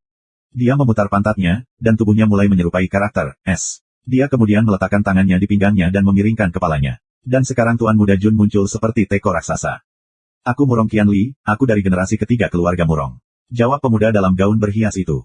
Wajahnya penuh arogansi saat dia mengangkat kepalanya sedikit untuk melihat Jun Mosie. Dia kemudian dengan tenang berbicara pada Jun Mosie dengan nada menjijikkan, Tuan ketiga Jun. Oh, tidakkah kamu akan memberi aku wajah? Ini hanya kesalahpahaman, itu saja. Jadi mengapa kita tidak mengubah permusuhan ini menjadi persahabatan? Petik 2. Oh, tembak. Ini keluarga Murong. Aku takut. Aku sangat takut. Lemak datang dan selamatkan aku. Aku tidak bisa bernapas. Jun Mosie berpura-pura sangat terkejut saat dia melompat. Dia bahkan melebih-lebihkan teriakannya saat dia membenturkan dadanya, bahkan, sepertinya dia telah menerima kejutan besar dan jantungnya akan melompat keluar. Kemudian, ekspresinya berubah begitu cepat sehingga seolah-olah dia tiba-tiba mengenakan topeng. Apakah kamu mencoba untuk menakuti aku? Apakah keluarga Murong datang untuk menekan aku? Cek tes. Jun Mosie mengulurkan lehernya ke arah Murong Qianli sebelum dia tersenyum dan menggertakkan giginya. Haha, Murong Qianli, kau luar biasa. Siapa di sini yang tidak mengenal keluarga Murong yang terkenal? Hehe. Jun Moxie melanjutkan dengan nada eksentrik, dia tidak memberi kesempatan pada Murong Qianli untuk berbicara. Apakah kamu berpikir bahwa keluarga Murongmu lebih kuat daripada keluargaku? Hehe, Murong Qianli, kamu mewakili keluarga Murong pada usia seperti itu. Sepertinya si Murong dan keluarga Meng merencanakan pemberontakan di kota Tianxiang aku dapat dengan jelas melihat itu. Jun Moxie mengangguk. Aku tidak pernah mengatakan aku mewakili keluarga Murong. Dan, aku belum pernah berbicara tentang pemberontakan. Jadi berhentilah menyebarkan desas-desus ini. Jun Moxie, metode ini yang kamu gunakan pada yang lain tidak akan bekerja padaku. Murong Qianli memperhatikan bahwa beberapa klannya memberinya ekspresi yang berarti. Karena itu, dia buru-buru menjelaskan dirinya dengan suara keras. Kamu tidak mewakili keluarga Murong. Lalu kenapa kamu melompat-lompat seperti yang kamu lakukan? Omong kosong. Jadi, Tom, Dick, dan Harry bisa menggertakku sekarang. Ini sangat mengecewakan. Jun Moxie mengerutkan kening sebelum dia mendongak lagi. Mengapa kamu berpura-pura mewakili keluarga Murong yang sebenarnya tidak kamu lakukan? Kamu menghalangi aku. Lihat di sini, aku berkata lihat di sini, sialan. Kamu ingin aku mengebiri kamu di dalam istana kekaisaran dan kemudian melayani, itu, untuk sosis. Cepat dan lepaskan aku, sialan. Petik 2. Perilaku Jun Moxie yang arogan dan putus asa memunculkan banyak kemarahan di antara para cendekiawan yang berbakat dan master muda. Sebuah diskusi yang hidup muncul saat semua orang mulai mengkritiknya. Jun Moxie meletakkan tangannya di pinggul, dan kemudian menghadapi semua orang di depan aula utama istana kekaisaran. Kemudian, dia mulai melibatkan kerumunan orang dalam perang kata-kata dengan lidahnya yang kotor, ludahnya terus terbang kemana-mana. Aliran bahasa kotor dan kutukan terus meningkat, tetapi ia tidak mundur 1 inci. Itu seperti sebuah puisi tua, tidak peduli kekuatan tentara, aku adalah dermaga yang menambatkan mereka. Ayat lain dapat digunakan untuk menggambarkannya, dia membuka mulut untuk memarahi 1000 jari yang menuduh. Fatih Tang memandang sosok Jun Moxie yang ramping dan tinggi dengan sangat kagum. Dia akan terus berseru, kefasihan itu. Reaksi itu memang sangat lihai. Kamu luar biasa, pihak lain dianggap tak berdaya. Ini berlangsung satu arah, rasanya seperti anak kecil sedang mengunyah permen. Petik 2. Banyak mulut mulai menyuarakan pendapat mereka, dan sentimen publik segera sangat bangkit, itu juga di depan aula utama istana kekaisaran. Suara keras segera mulai menyerupai yang berasal dari pasar ikan. Sepertinya itu akan segera berubah menjadi pertarungan tinju habis-habisan. Kurang ajar seperti ini. Ini istana kekaisaran. Siapa yang berani membuat keributan di sini? Tidakkah kau ingin kepalamu tetap utuh? Sebuah suara yang sangat keras dan bermartabat bergema seperti drum seremonial. Semua orang berteriak keras, tetapi tiba-tiba mereka mengangkat kepala dan melihat ke atas. Mereka tidak bisa membantu tetapi berteriak ke surga dalam permohonan. Tembakan besar, termasuk para leluhur dari setiap keluarga besar, berdiri di pintu gerbang dengan ekspresi gelap di wajah mereka. Tiba-tiba, wajah semua orang menjadi tertutup lapisan es. Benar-benar memalukan. Teriakan keras Dugu Zongheng memacu dunia mereka dalam kekacauan. Wajah setiap anak muda tiba-tiba menjadi cemberut dan kepala mereka menunduk. Hati mereka dipenuhi kebencian yang ekstrim terhadap Jun Moxie, kesan yang telah kita bangun dengan susah payah di benak para sesepuh kita tiba-tiba hilang, kami telah jatuh di mata senior kami, dan itu karena orang ini. Terima kasih sudah subscribe Penatua.